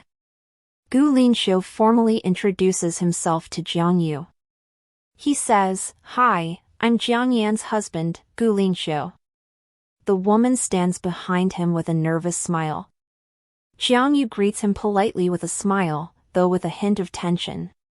He says, nice to meet you, while thinking, he looks familiar, have we met before? The two men shake hands, both hiding their real thoughts under polite words. Jiang Yu says, Jiang Yu. I've never heard my sister mention you. Or maybe it just wasn't important enough to bring up. Gu Linxiu responds coolly, dating doesn't always need to be broadcast to the world. Important things are only shared with important people. With a composed smile, Gu Linxiu speaks smoothly. He says, this is our first time meeting, and we should be treating you, but we've got a movie to catch, so we'll have to skip the formalities. Jiang Yu looks surprised by his quick thinking. Jiang Yu's polite demeanor fades as he glares intensely at Gu Linxiu's hand that was on his sister's shoulder. Meanwhile, Gu Linxiu firmly holds the woman's hand, showing his possessiveness, while Jiang Yu's irritation grows. The younger brother tugs at his sister's hand, looking hopeful. He tells her he has another game tomorrow and will be away again, asking, can we grab a meal together now? Gu Linxiu firmly holding her other hand. He denies, no. Didn't you already make plans with me? Both her brother and husband confront her, who are you going out with? The sister nervously stammers with an awkward, guilty smile. The brother and husband both look stunned as she clings to both their arms. She pulls them together and says, let's all go together. The three of us being happy together is what matters most. It's settled then. Let's go, let's go. Gu Linxiu offers his car. The brother responds cheerfully, sure, sis, and I will sit in the back, sorry to make you our driver. A sudden ominous shift occurs. A frightened nurse is shown screaming while holding her mouth, and a bloody knife is raised. The nurse yells, "Help me!" Lightning strikes a building, adding to the tension. The three of them are now at the movie theater. Jiang Yan sits quietly with her hands on her lap. Her brother munches on popcorn happily, while Gu Linxiu sits composed with his arms crossed. Jiang Yan looks annoyed and questions Gu Linxiu about the movie choice. "Why'd you pick a horror movie? And a hospital horror movie at that? Feels like I'm still at work." Gu Linxiu, slightly flustered and sweating, explains his reasoning. He says, "I thought you'd feel immersed, get scared." The brother chimes, "Then what? Curl up in your arms?" He then turns to Jiang Yan with a scared expression. He says, "Sis, I'm scared, can you hold my hand?" Since the brother sits between the married couple, Gu Linxiu cheerfully offers comfort instead. "Don't worry, little brother-in-law's here." Jiang Yan sits silently with a blank face, looking at the two men battling for her attention. Behind them, some people dozed off, while other couples hug tightly to comfort their woman. Jiang Yan sits slouched in her chair, relieved that the broadcast has finally ended. She looks tired after enduring 2 hours in an uncomfortable environment. As the audience begins to stir, the host on stage tells everyone to remain seated because a raffle event is about to begin. She turns her head curiously to look at the announcers. Gu Linxiu, seated nearby, smiles at her and encourages her to stay, suggesting she might be the lucky winner. Text, "Stay a little longer, maybe you'll be the lucky one." Her brother next to her recalls her good luck and frequent winnings from past events.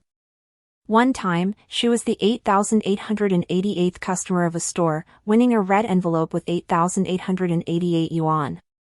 Another flashback shows her being congratulated for winning a 10G gold bar, presented to her in a lively scene.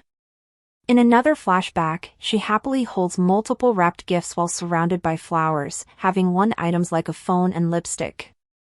Back in the present, she sits thoughtfully in her chair, reflecting on her unusual luck. "It's true, I always win weird prizes." The hosts explain that the raffle box contains everyone's seat numbers, and the winner will receive a mystery gift from the cinema. The female host reaches into the raffle box as the hosts announce the suspenseful moment. "Who will be the lucky one?" Jiang Yu points at her and says, "You are. Row 5, seat 13, then the hosts announce the number, row 5, seat 12. Jiang Yu suddenly realizes something and points to himself, exclaiming, "Row 5, seat 12. He points to himself with wide eyes and asks, "Me?" The female host hands him a large bouquet of roses, smiling and saying, "Congratulations, we wish you a happy love life." Jiang Yu, flustered and sweating a little, replies, Thank you." He looks down at the bouquet of roses in his arms, appearing thoughtful and hesitant. Smiling warmly with the bouquet in hand, he says to his sister, "I'll give them to you." In the background, people are cheering and reacting excitedly. The girl looks shocked and wide-eyed, with a faint blush on her cheeks. Gu Linxiu suddenly stands up and interrupts, looking serious. He declares, "The roses. I'm the one handing them over, as her husband."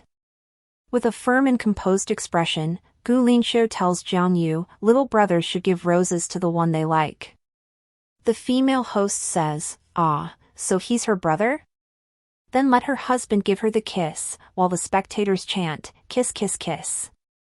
The three sit in awkward silence, completely expressionless, as they realize the AI program came up with this embarrassing suggestion. Gu Linxiu leans close to Jiang Yan, gently holding her chin while she sits nervously, staring up at him in surprise. The moment is tense and intimate. She thinks to herself with worry, wondering what rejecting him might cause. If I refuse, will Jiang Yu start to suspect my relationship with Gu Linxiu? She makes a quick decision, thinking of a plan to avoid suspicion. I'll pretend to faint. Gu Linxiu, leaning in close, softly reassures her. Jiang Yan immediately acts out her plan dramatically. Ah! I fainted! Gu Linshou carries the fainted Jiang Yu in his arms through the theater. Jiang Yu holding flowers looks on in shock, completely startled. What happened? All the spectators asked the questions. Who fainted? Let me see. While Jian Yu struggles to get through a crowd of onlookers, panicked about the situation. Outside the building, Gu Linshou carries Jiang Yan carefully while hiding her face with his coat to avoid attention. Jiang Yu finally got outside, searching for them frantically only to find them nowhere to be found. Hiding behind a wall from the crowd, Jiang Yan looks at him directly and questions his actions. Why did you push Jiang Yu aside? Gu Linshou speaks with a gentle smile, explaining his reason. Of course, because I want to go on a private date with my wife. He leans in closer to her, speaking intimately as she looks at him with a mix of surprise and uncertainty. Two bystanders talk about roses being given away at another theater, while the woman quietly turns away. Jiang Yan asks, was the event at the cinema earlier prepared by you? It's suspicious to her. In the past, I always found myself in sudden events like that. She asks, did you know me before? Being asked suddenly, Gu Linshou looks serious, slightly caught off guard. He admits the truth about the event while brushing off her suspicions. Yes, today's event was organized by me. In the past. Why would I give you something like that? Enough, stop overthinking it. There's a good restaurant nearby, shall we grab a bite? Her phone rings, showing Director Mobile on the screen. I'm going to take the call. She answers the call seriously, listening to the director's instructions. After talking to the director, she turns to Gu Linshou and informs, I can't continue the date, I really do have to work overtime this time. There's an urgent surgery. He offers to take her there. The hospital building is shown at night, with many windows lit up. A sign indicates that surgery is currently in progress.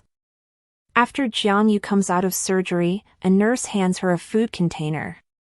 The nurse says, Dr. Jiang, is the operation over? Your husband left something for you. He waited for a while and then left because of something urgent. Dr. Jiang looks surprised, holding the food container. The nurse explains, he was worried you'd be hungry after the surgery, so he ordered food for you. It's late. Do you want me to call him to pick you up?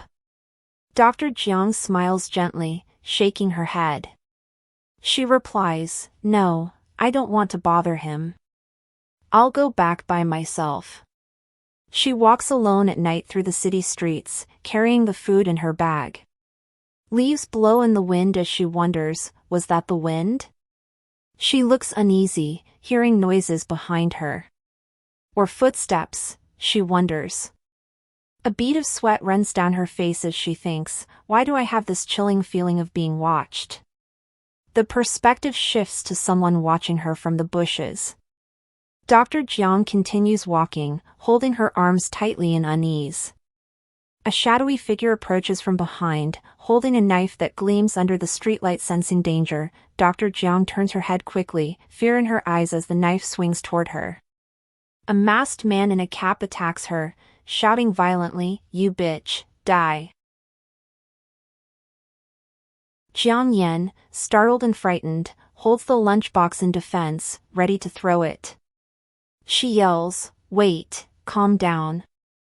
The lunchbox was smacked down and splattered on the ground. She steps back nervously, and says, I think you got the wrong person. The masked attacker replies coldly, not wrong. The attacker, wearing a cap and mask, brandishes a large knife and shouts, you are the one to kill. Jiang Yan bravely grabs the attacker's wrist, holding back the knife with sheer strength and determination, refusing to back down. She ends up on the ground, kneeling in exhaustion, clutching her arm in pain as a car approaches with blinding headlights. She breathes out weakly. The attacker, still holding the knife, suddenly freezes, shocked by the sight of the car. His eyes widen as he mutters angrily, "You." Jiang Yan turns her head in surprise, realizing someone has arrived just in time. Gu Linxiu got out of the car and swiftly intervened, grabbing the attacker by the collar and forcefully restraining him. The confrontation escalates with raw physical power. He glares with fierce determination, his expression sharp and intimidating as he prepares to protect Jiang Yan and deal with the attacker. He delivers a hard punch to the attacker, holding him by the collar with intense force. The victim reels back from the blow, showing the severity of the attack. Jiang Yan intervenes, grabbing Gu Linxiu's arm in desperation. She shouts, "Okay, enough. You're going to kill him if you keep going." Gu Linxiu, still furious, has beaten the attacker to the ground. The attacker lies on the ground, panting heavily, his face bruised and exhausted. He looks dazed but still conscious. Jiang Yan calls out in panic, "Gu Linxiu," trying to break through to the man's rational side. Gu Linxiu suddenly lets go and collapses into Jiang Yan's arms. He holds her tight, shocked by his sudden vulnerability, as he buries his face against her shoulder, feeling relief that she's fine. He embraces her tightly, pressing his face into her shoulder as if to ground himself. He murmurs softly, "Don't be scared, it's okay now. I won't let anybody hurt you." Feeling shocked, she continues to speak softly. "Gu Linxiu, how is it that you seem to be more scared than I am?" She strokes his face tenderly, smiling despite her trembling. Meanwhile, the attacker on the ground reaches toward a knife lying on the pavement, his expression filled with desperation and malice. Gu Linxiu suddenly senses something, his eyes narrowing sharply. His piercing gaze suggests he has detected the danger lurking nearby. He stands up and lands a powerful kick, sending the attacker's knife flying across the ground. Jiang Yan nearby looks shocked at the sudden escalation. The attacker, with visible bruises and sweat, struggles to stand while glaring. He mocks Gu Linxiu, saying, "Looks like your leg is healed already. Guess I didn't cut you deep enough before." Gu Linxiu looks down coldly while Jiang Yan questions with concern, "Was he the one who injured your leg before?" He calmly answers, "Yes." He takes off his suit and speaks firmly to her, "You got hurt, I need to get you to the hospital right now." She looks surprised but worried as she glances back at the attacker and asks, "What about him? Shouldn't we report him to the police?" Gu Linxiu reassures her, "My men can handle him." Gu Linxiu gently helps Jiang Yan into the car, his gaze serious and protective as he watches over her. He speaks with determination, his expression unwavering, "Don't you worry. I won't let you get scars on your hand. For any inconvenience that you might go through because of this, I will deal with it." She looks confused and asks him, "Deal with it? How?" He stands in front of her, looking serious and composed. He explains, "Your hand is injured, there will be many things that you can't do. I'll take responsibility by helping you." She listens with a surprised expression. He demonstrates his point saying, for example, brushing your teeth. Putting on clothes, he takes it a step further and says, "In the shower." The girl, flustered and embarrassed, immediately shouts, "No. No need for shower." She angrily pushes his coat against his face while yelling at him, while he looks startled by her sudden outburst. She insists nervously, shouting, "Let's just go to the hospital." The hospital! The attacker watches the car leave while his hand tightly grips a knife. The next morning, at Gu Linxiu's luxurious house, both Jiang Yan's hands are wrapped in gauze. As it turns out, this is how the help is. Jiang Yan is being attended to by multiple helpers. One brushes her teeth, another combs her hair, while she sits quietly wrapped in a towel. She appears overwhelmed but endures the process in silence. A maid helps her put on a formal outfit. She reflects inwardly, thinking, it's just that, in the end, Gu Linxiu is not helping me himself. But why do I feel a bit sad about it? She sits at a dining table with Gu Linxiu and his younger brother. Several dishes are spread out, and they quietly eat together. She appears frustrated while thinking, but still, there is no need for Gu Linxiu to do it himself. Honestly, why not just stab it in my throat? Gu Linxiu leans in to feed her directly with chopsticks. She blushes and says, "You don't have to be so responsible for me." He replies, "You don't want to act in front of my brother?" She looks away nervously, sitting stiffly while Gu Linxiu's younger brother quietly observes the scene. She exaggerates her role, saying, "Thank you for the big dumpling, my hubby." She continues cheerfully, "It's so delicious. I want more. I just can't have enough of it." Gu Linxiu's younger brother smiles warmly and comments, "The relationship between my brother and sister-in-law is really enviable." Blushing and flustered, she replies, "Of course. Ever since I met your brother, my life has been amazing. He takes such good care of me. Your brother is everything to me." Meanwhile, Gu Linxiu feels content listening to her praise him. He gently wipes her mouth as she finishes eating. He tells her, "I need to go to the company after you're done eating. Since you are on home rest these days, you might get bored.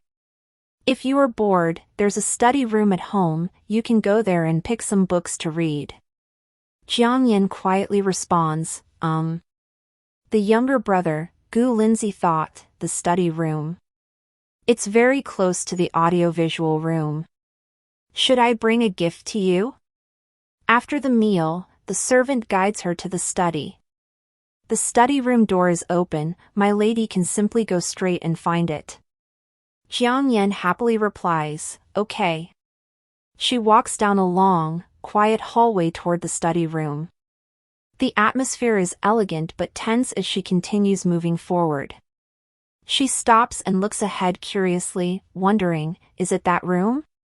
She stands in front of the door, raising her hand hesitantly as if about to open it. She enters the room while Gu Linzi observes her sneakily with a faint smile. She enters the room and looks around in shock, whispering to herself, these things, her expression is filled with surprise and confusion. The room is covered in photographs of her at different moments, smiling, crying, holding things, sleeping. She stares at the overwhelming display and thinks, it's all me. Gu Linxiu, partially shadowed, speaks with a cold, stern expression. He warns the attacker from earlier, saying, "Didn't I warn you? Stay away from her. Did you think it was a joke?" Behind him, several suited men stand watchfully. He crouches down in front of the attacker sitting on the ground, grabbing his collar. The beaten attacker shouts back angrily, his face swollen and bleeding. He mocks Gu Linxiu, saying, "Ha! Why don't you report me to the police? You know that nobody can know of these sh*ts that you do. Especially that b*tch. Gu Linxiu grips the attacker by the neck, lifting him up against the wall. His voice is cold and merciless, "Don't take my kindness for granted. I have 1,000 ways to make your life worse than death." Gu Linxiu, still intimidating, issues his final warning, "If you don't want to be like your son, don't let me see you again." His expression is calm but chilling. A framed photo shows a young woman holding a gift box with a surprised look. Another image below shows her crouching, feeding 2 cats outside. More framed photos of the same young woman are revealed. In one, she is working at a cafe, smiling with joy. In another, she waves warmly with a bright smile. Jiang Yan looks shocked and distressed as she stares at the photos. These photos, from university, until last week? Her expression hardens as she realizes the truth, thinking, Gu Linxiu has been stalking me? Imagining him lurking in the background, the shadow of the man stands silently, watching. She stares at a bulletin board filled with pinned photos. Some photos of men are crossed out with red X marks. She whispers in shock, "These are men. Who has been around me?" suggesting suspicion or danger involving these men. Her focus shifts to one specific photo, a man in a cafe uniform, smiling. This is... She looks worried, processing what she has discovered. She thinks to herself, Gu Lingxiu, what has he done to them, showing her growing fear and suspicion. She turns her head slightly, surprised, when she hears Gu Linzi calls, "Bro, you're back." Two men stand in conversation. Gu Lingxiu asks, "What are you doing standing here?" The younger brother replies, "I saw sister-in-law enter the study room, but she hasn't came out for some time now." Meanwhile, Jiang Yan stands silently, listening on the other side of the wall. The younger brother continues, smiling faintly, "I don't know, maybe she's fallen asleep inside?" Gu Lingxiu moves toward the study room, his hand reaching for the door, while the brother watches with a faint smile. Inside the room, Gu Lingxiu enters, while the brother lingers at the doorway, smirking at the situation. Gu Lingxiu asks sharply, "How?" The brother responds with a sly smile, "Is she there?" Gu Lingxiu steps further into the room, his back turned as he closes the door behind him. Gu Lingxiu opens the visual room, feeling tense, but doesn't see her there. Then he recognizes the voice that says, "Gu Lingxiu?" Jiang Yan appears, ribbing her sleepy eyes while speaking calmly. "You come back early today." The younger brother smiles brightly, addressing the situation with a teasing tone. He says, "Oh, my. Apparently, sister-in-law is here." Jiang Yan came up to Gu Lingxiu, they faced each other in front of the door. She asks, "You guys were looking for me? Something's wrong?" He replies with a smile, "No, it's just I haven't seen you since I came back." He gently reaches toward her face as he asks, "What have you been doing today?" She leans forward, resting her head against his chest in a tender moment.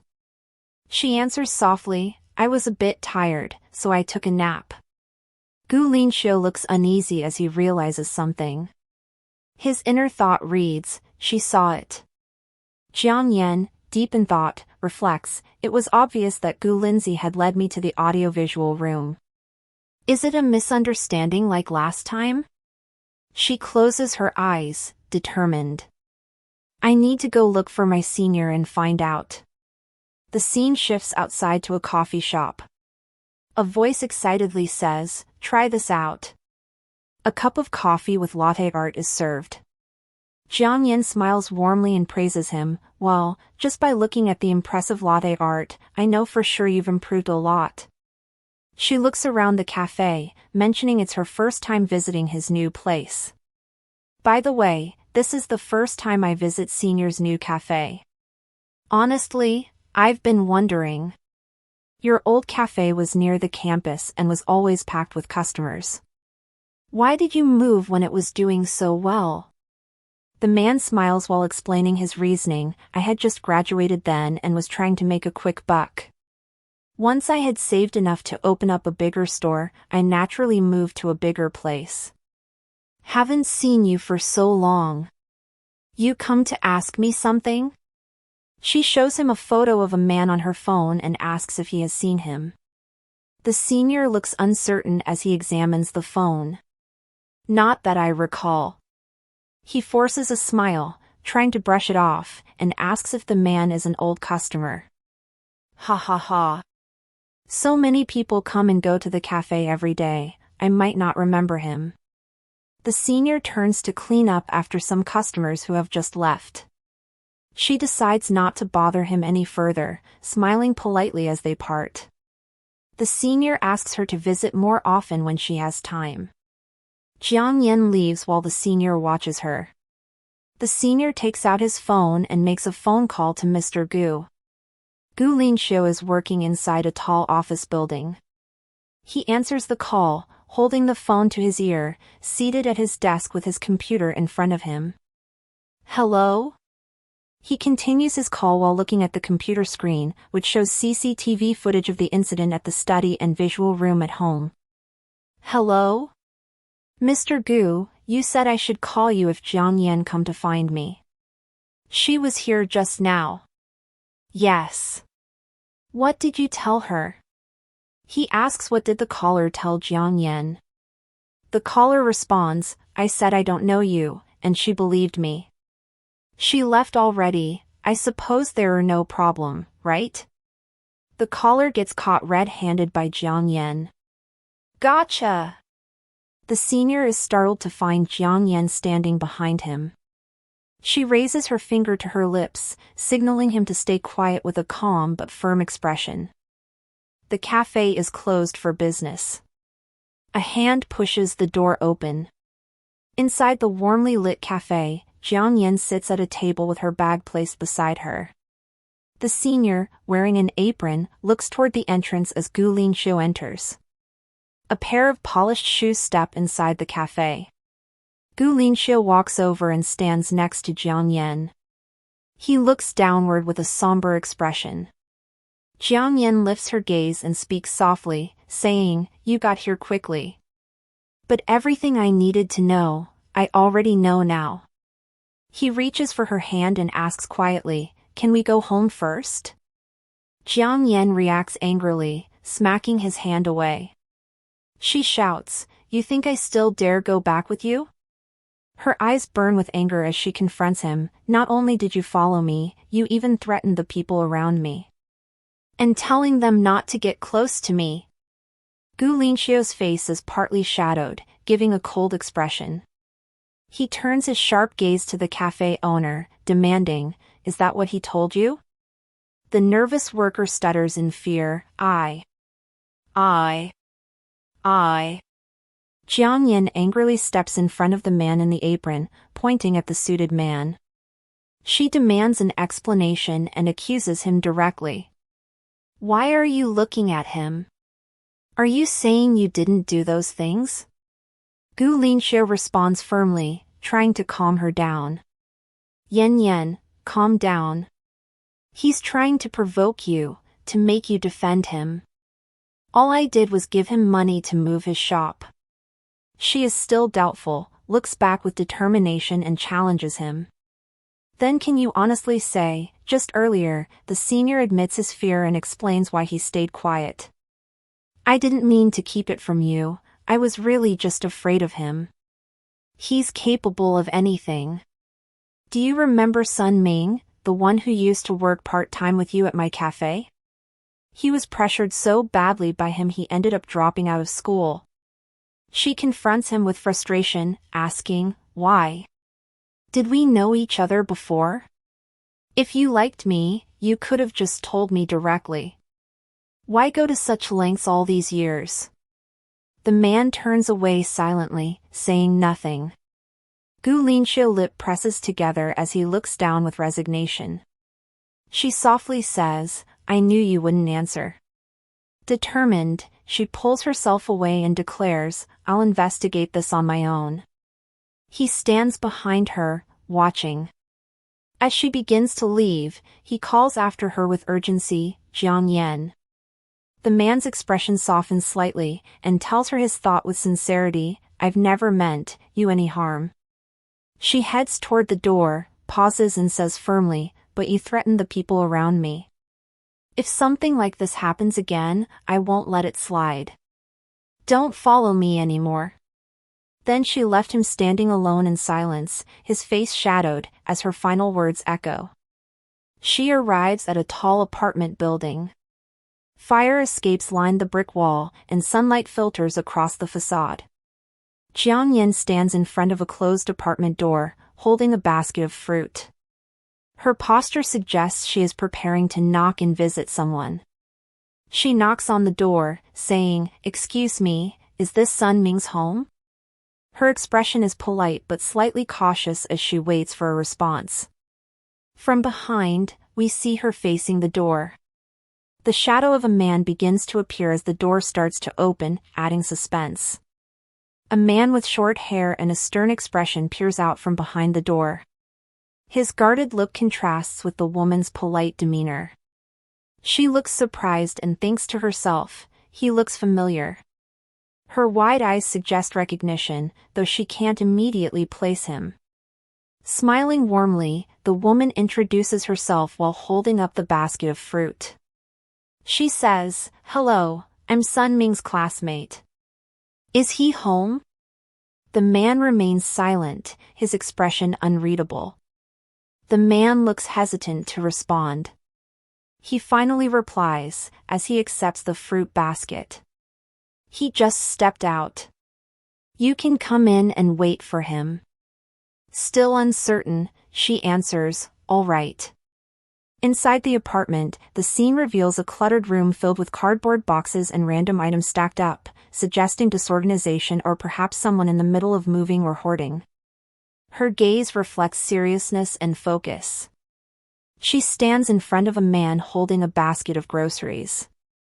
They face each other in a dimly lit hallway, the sunlight casting long shadows on the floor. Outside, a sleek black car is parked by the road near a cafe. The street is quiet and empty, with sunlight filtering through tree leaves.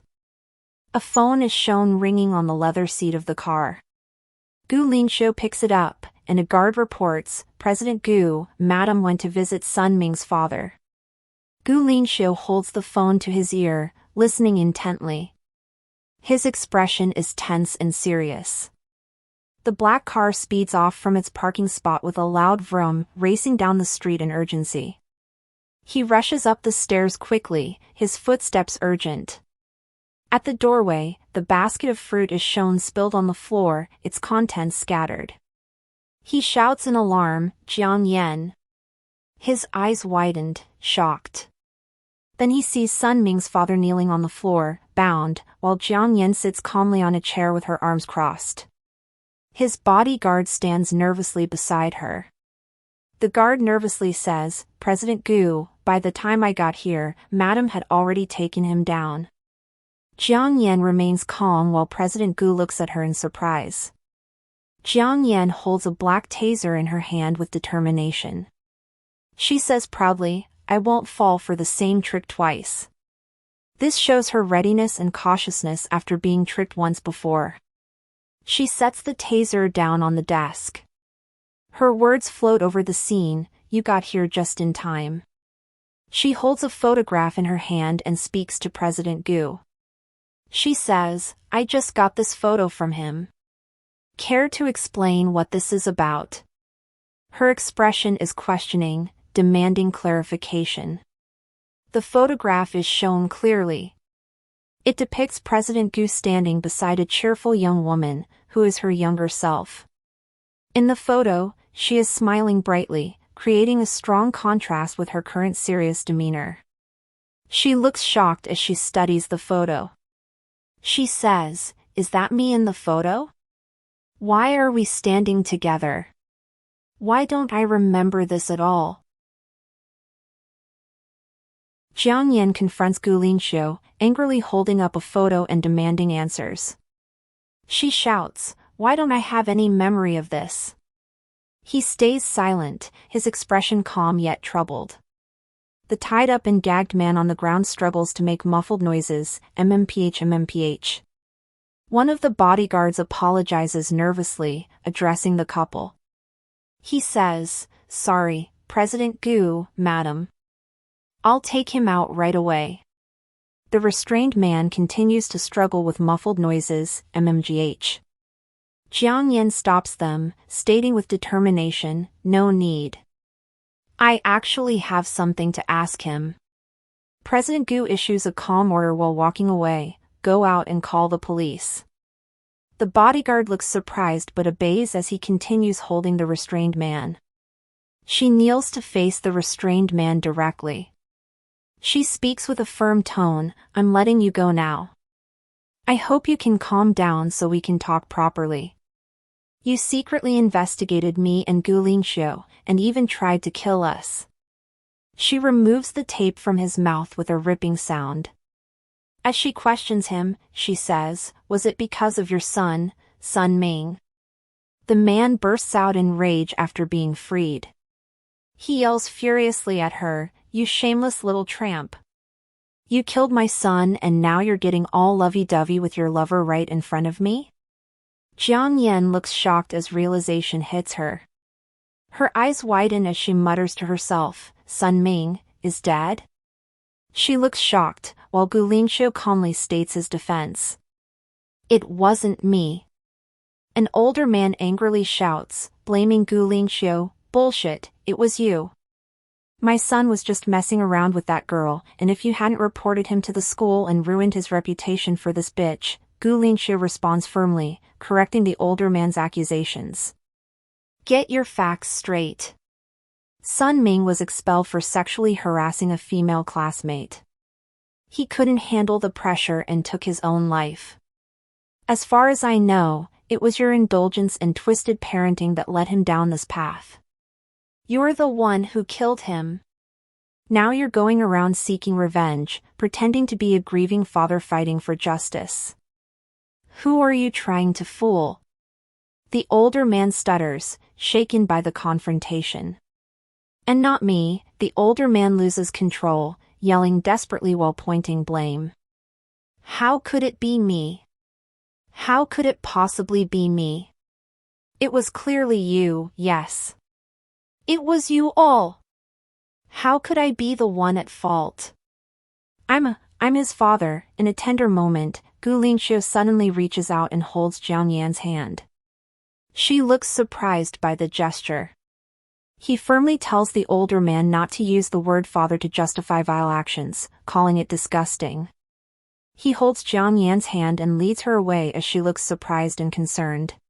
He looks serious while she follows behind him, her eyes filled with uncertainty and emotion. They are now inside a car. Jiang Yan sits quietly in the passenger seat, gazing at him while he focuses on driving. The scene is bathed in the golden light of sunset, creating a calm but heavy atmosphere. She looks down with hesitation, beginning to speak. She brings up the subject of Sunming. He replies, "I didn't," he interrupts with an explanation, looking at her with gentle eyes. He admits he didn't intentionally keep things from her, but he didn't want her to hear about all the terrible things Sunming had done to avoid dirtying her ears with it. She looks at him in shock and realization, her expression softening as she absorbs his words. He apologizes while reaching out to touch her face tenderly. He explains that he didn't want scum like Sunming around her, so he dealt with it himself. She is visibly moved by his sincerity. In a moment of quiet intimacy, both look at each other with vulnerability, almost on the verge of a kiss. He gently holds the back of her head, pulling her closer as their foreheads nearly touch.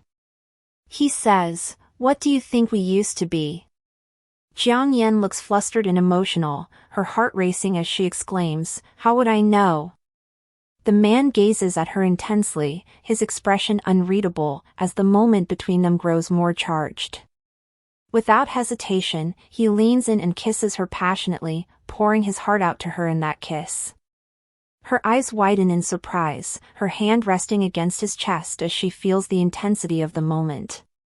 Her hand grips his shirt tightly, showing both nervousness and the overwhelming emotions coursing through her.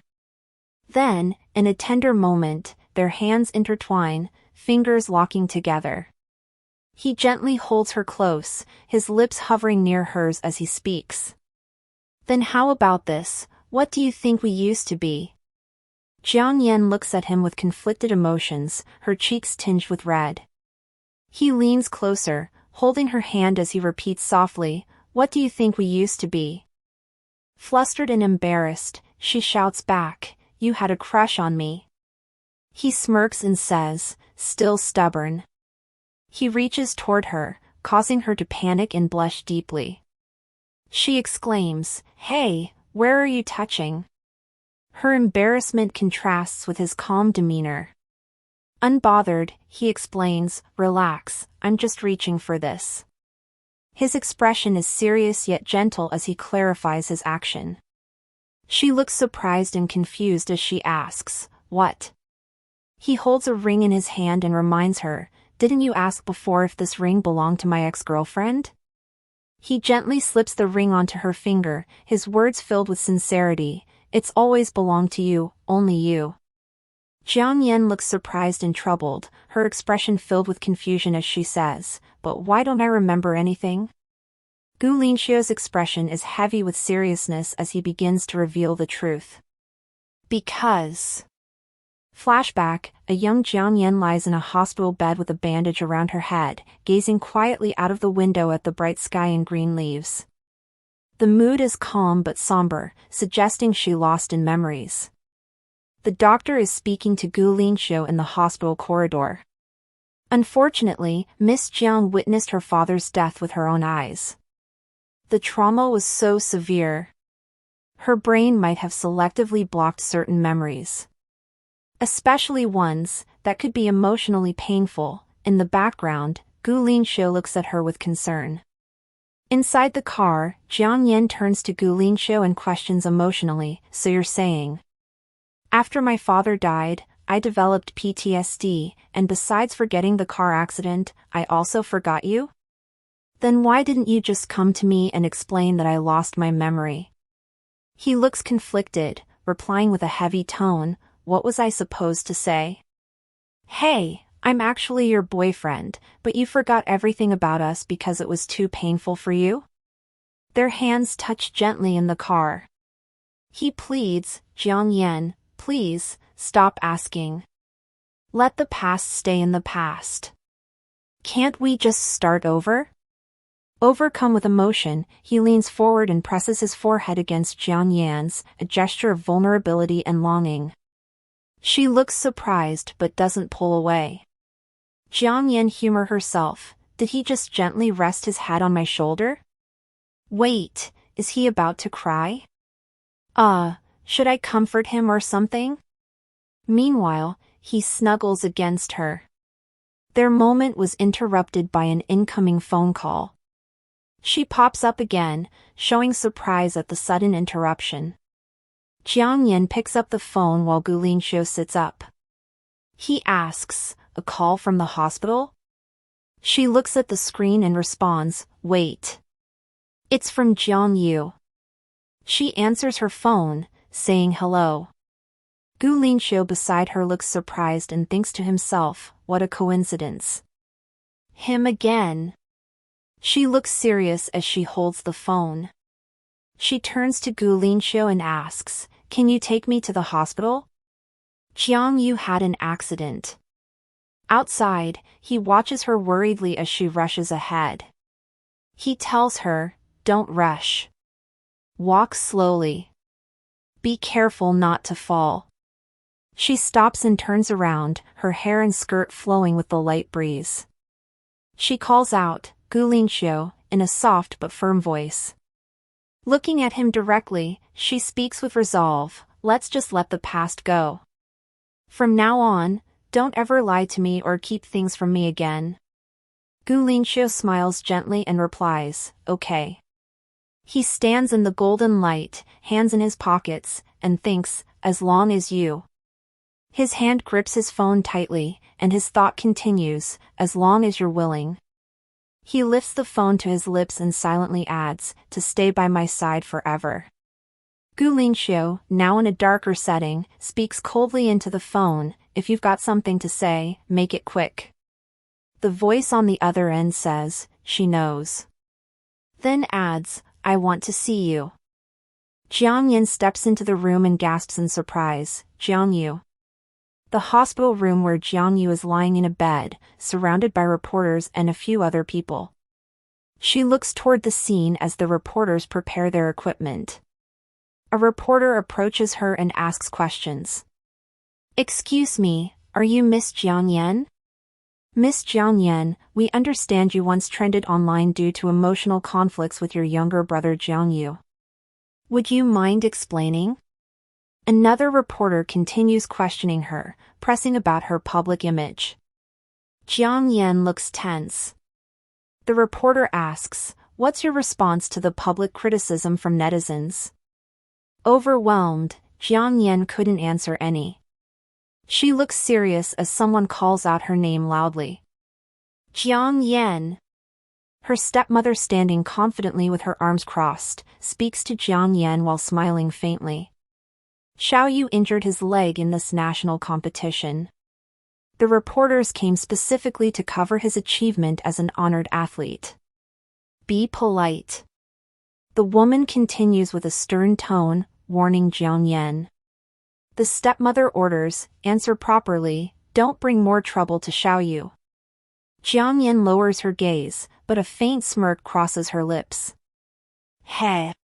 She boldly responds to the reporters. The internet doesn't forget. I believe my live stream has already clarified everything that happened. There's no need to rehash who was right or wrong now. But you came into a hospital room with a camera. Did you get permission from the hospital? The stepmother looks stunned and angry at Jiang Yan's words. What do you mean by that? Obviously, you. The stepmother is now flustered and tries to justify herself with a nervous expression. I was just a little pushy about marriage at the time. Then defends herself with fake tears, claiming the media twisted the story. Who knew those shameless clickbait accounts would twist the story? The kid's father passed away early, leaving behind a pile of debt. Jiang Yan recalls her painful memories, expressing how her stepmother was forced to raise both kids while also handling the debts. A shattered photo of the deceased father is shown.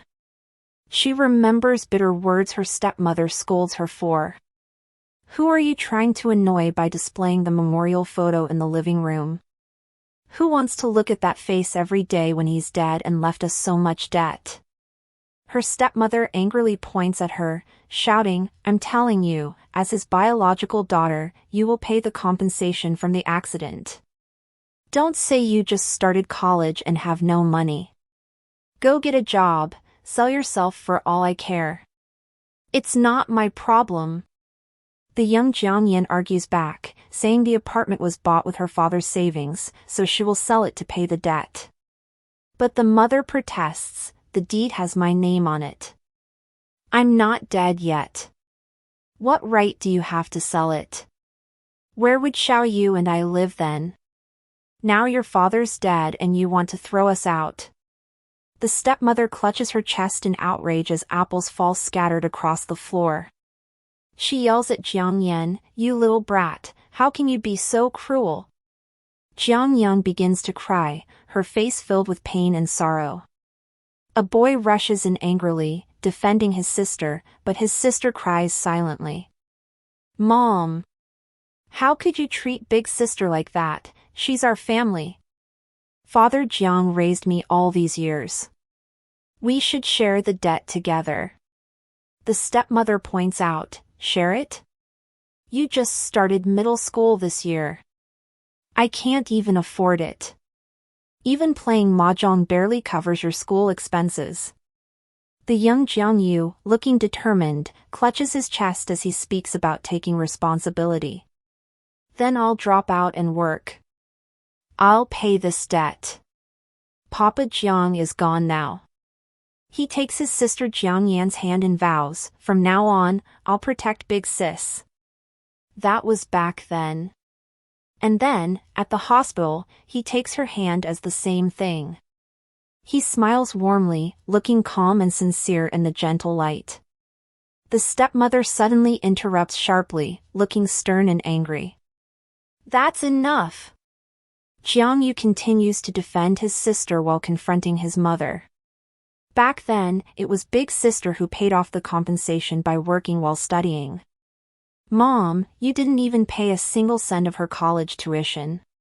So what do you mean you raised her? If you really cared so much about her, why did it all turn into such a mess? Two reporters stand at the door with recording equipment, being addressed directly. And you reporters, are you here to cover on my injury, or gossip about my family's private affairs? The mother scolds her own son angrily, watch your tone, kid. Jiang Yan, calmly yet firmly addresses the reporters, insisting on boundaries. Facts are facts. We refuse to accept any interviews unrelated to the competition. Jiang Yu needs rest after his surgery. Please leave. If you don't blame me for calling security. She throws her stepmother out, while the stepmother shouts angrily. Don't touch me. Hey, and you dare throw me out? You. While resisting against the push. Jiangyu calmly leans close, telling her firmly, speak properly. Don't make things worse for Xiaoyu.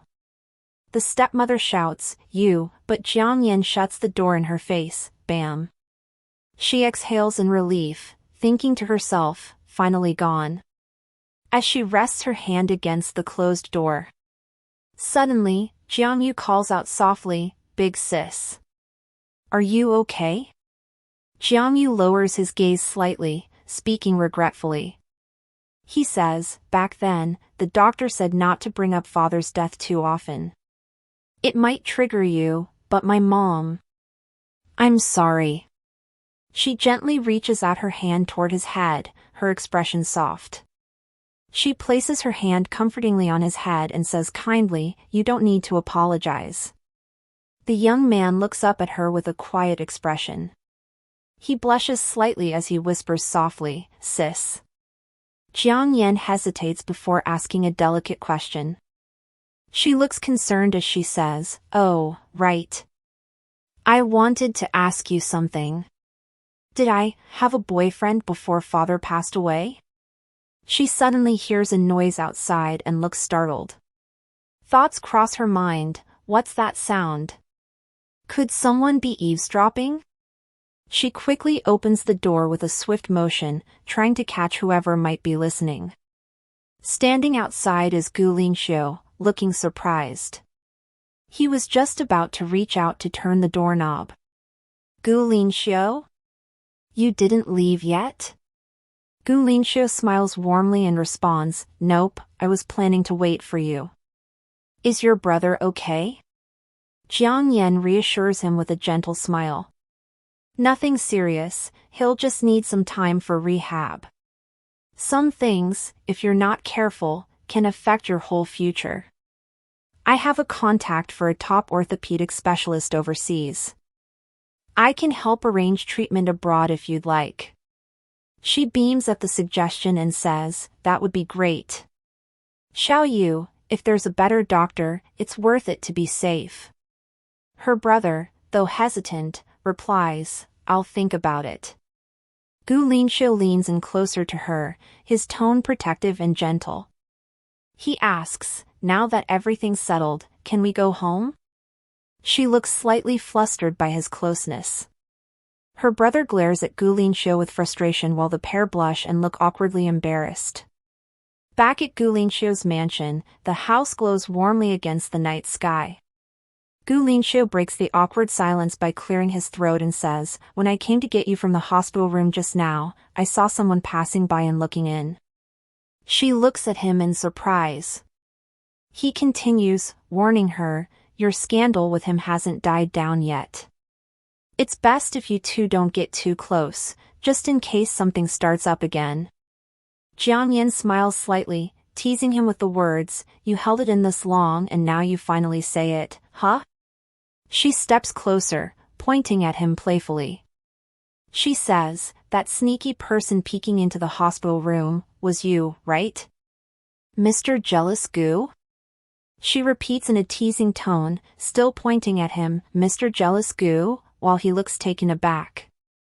Blushing faintly, he admits softly, He reaches out, gently holding her hand, and says, I don't like him holding your hand. He then touches her face, moving closer, and adds, I don't like you patting his head either. She slaps his hand away. She faces him with a serious expression, holding her hand up as if making a point. She says, even though we used to be a couple, we're just in a contract relationship now. Mr. Gu, do you always meddle this much with your business partners? He looks surprised, a bit tense, and replies, didn't we agree to start over? She steps aside, creating distance. She says, but we're not on the same page. How did we meet back then? How did we start dating? How long were we together?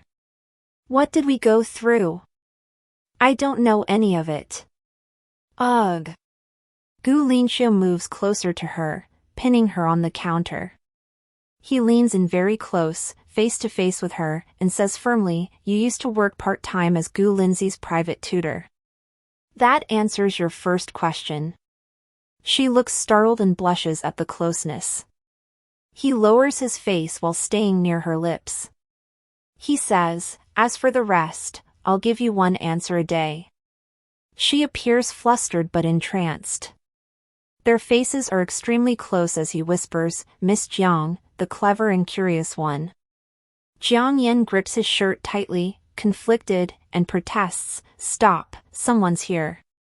He gently presses a finger to her lips, moving in as though about to kiss her. He reassures her, "Relax. I already sent Gu Lindsay away. Tonight, it's just the two of us." Her eyes widen as she repeats, "Just the two of us?" Jiang Yan pushes Gu Linxiu gently, looking flustered. She tells him, "Why you're moving too fast, I'm not quite used to it." She explains further, blushing with hesitation. "Even if we were in a relationship before, we've been apart for a long time.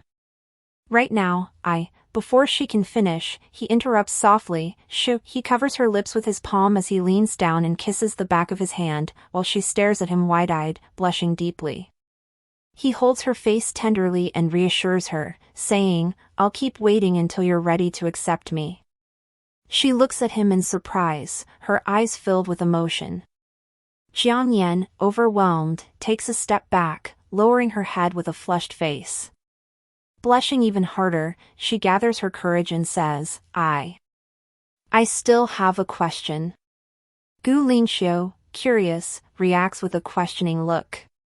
She nervously asks, "If we were to date, would you still pay me under the terms of our contract?" The man is stunned into silence.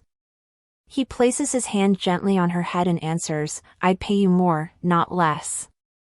Everything I have belongs to you. I know you worked hard to pay off your debts before, and it made you feel insecure." With a reassuring smile, he promises her, "Don't worry. From now on, you'll never have to stress about money again." He looks calm and determined, his expression soft but confident. Jiang Yan's eyes widen as she reflects her inner turmoil as her heart races. To accept him, while her heartbeat quickens, be a dumb. She closes her eyes processing her emotions. Can I really? The scene shifts to a symbolic image of her skirt and notebook rustling with the wind, surrounded by flowers, signifying change and fragile emotions. Flashback to their younger years. Jiang Yan sits at a desk, leaning her face against her hand while holding a notebook. She appears thoughtful and lost in her own world, while a boy looks at her from across the table. Gu Linxiu is holding a camera, looking calm and composed as he observes her through his camera, the photos he captures of her. She lowers her head slightly, smiling softly to herself while hiding her mouth behind her hand, conveying a shy but tender moment. The atmosphere darkens as Gu Lindsay addresses her, "Jiang Yan." Her expression shifts into a startled look as she's pulled out of her private thoughts. Gu Lindsay confronts her directly, saying, "I know the reason you became my tutor was to get close to my brother. But your father was just our family's driver." His words carry judgment, striking at her dignity. "The daughter of a dog, how dare you dream of being with your master?" Her face reflects pain and humiliation under the weight of those words. She gets startled when a voice speaks to her, "Yin Yan, you're being disobedient again." Yin Yan sits at a desk with papers in front of her, turning back in shock to see her father standing in the doorway, illuminated by light.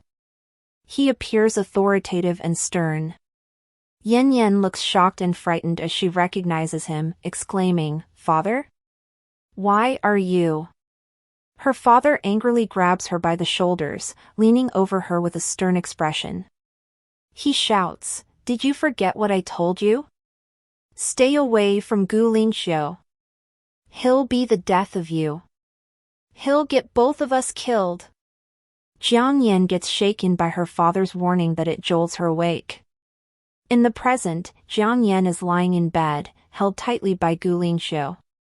She thinks to herself, being held so tightly, no wonder I had a nightmare.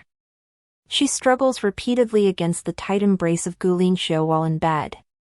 Back in the regular art style, Yin Yen looks confused and uncomfortable as she remains tightly embraced by the man in his sleep. After several attempts to get out of his embrace, she runs out of energy to struggle.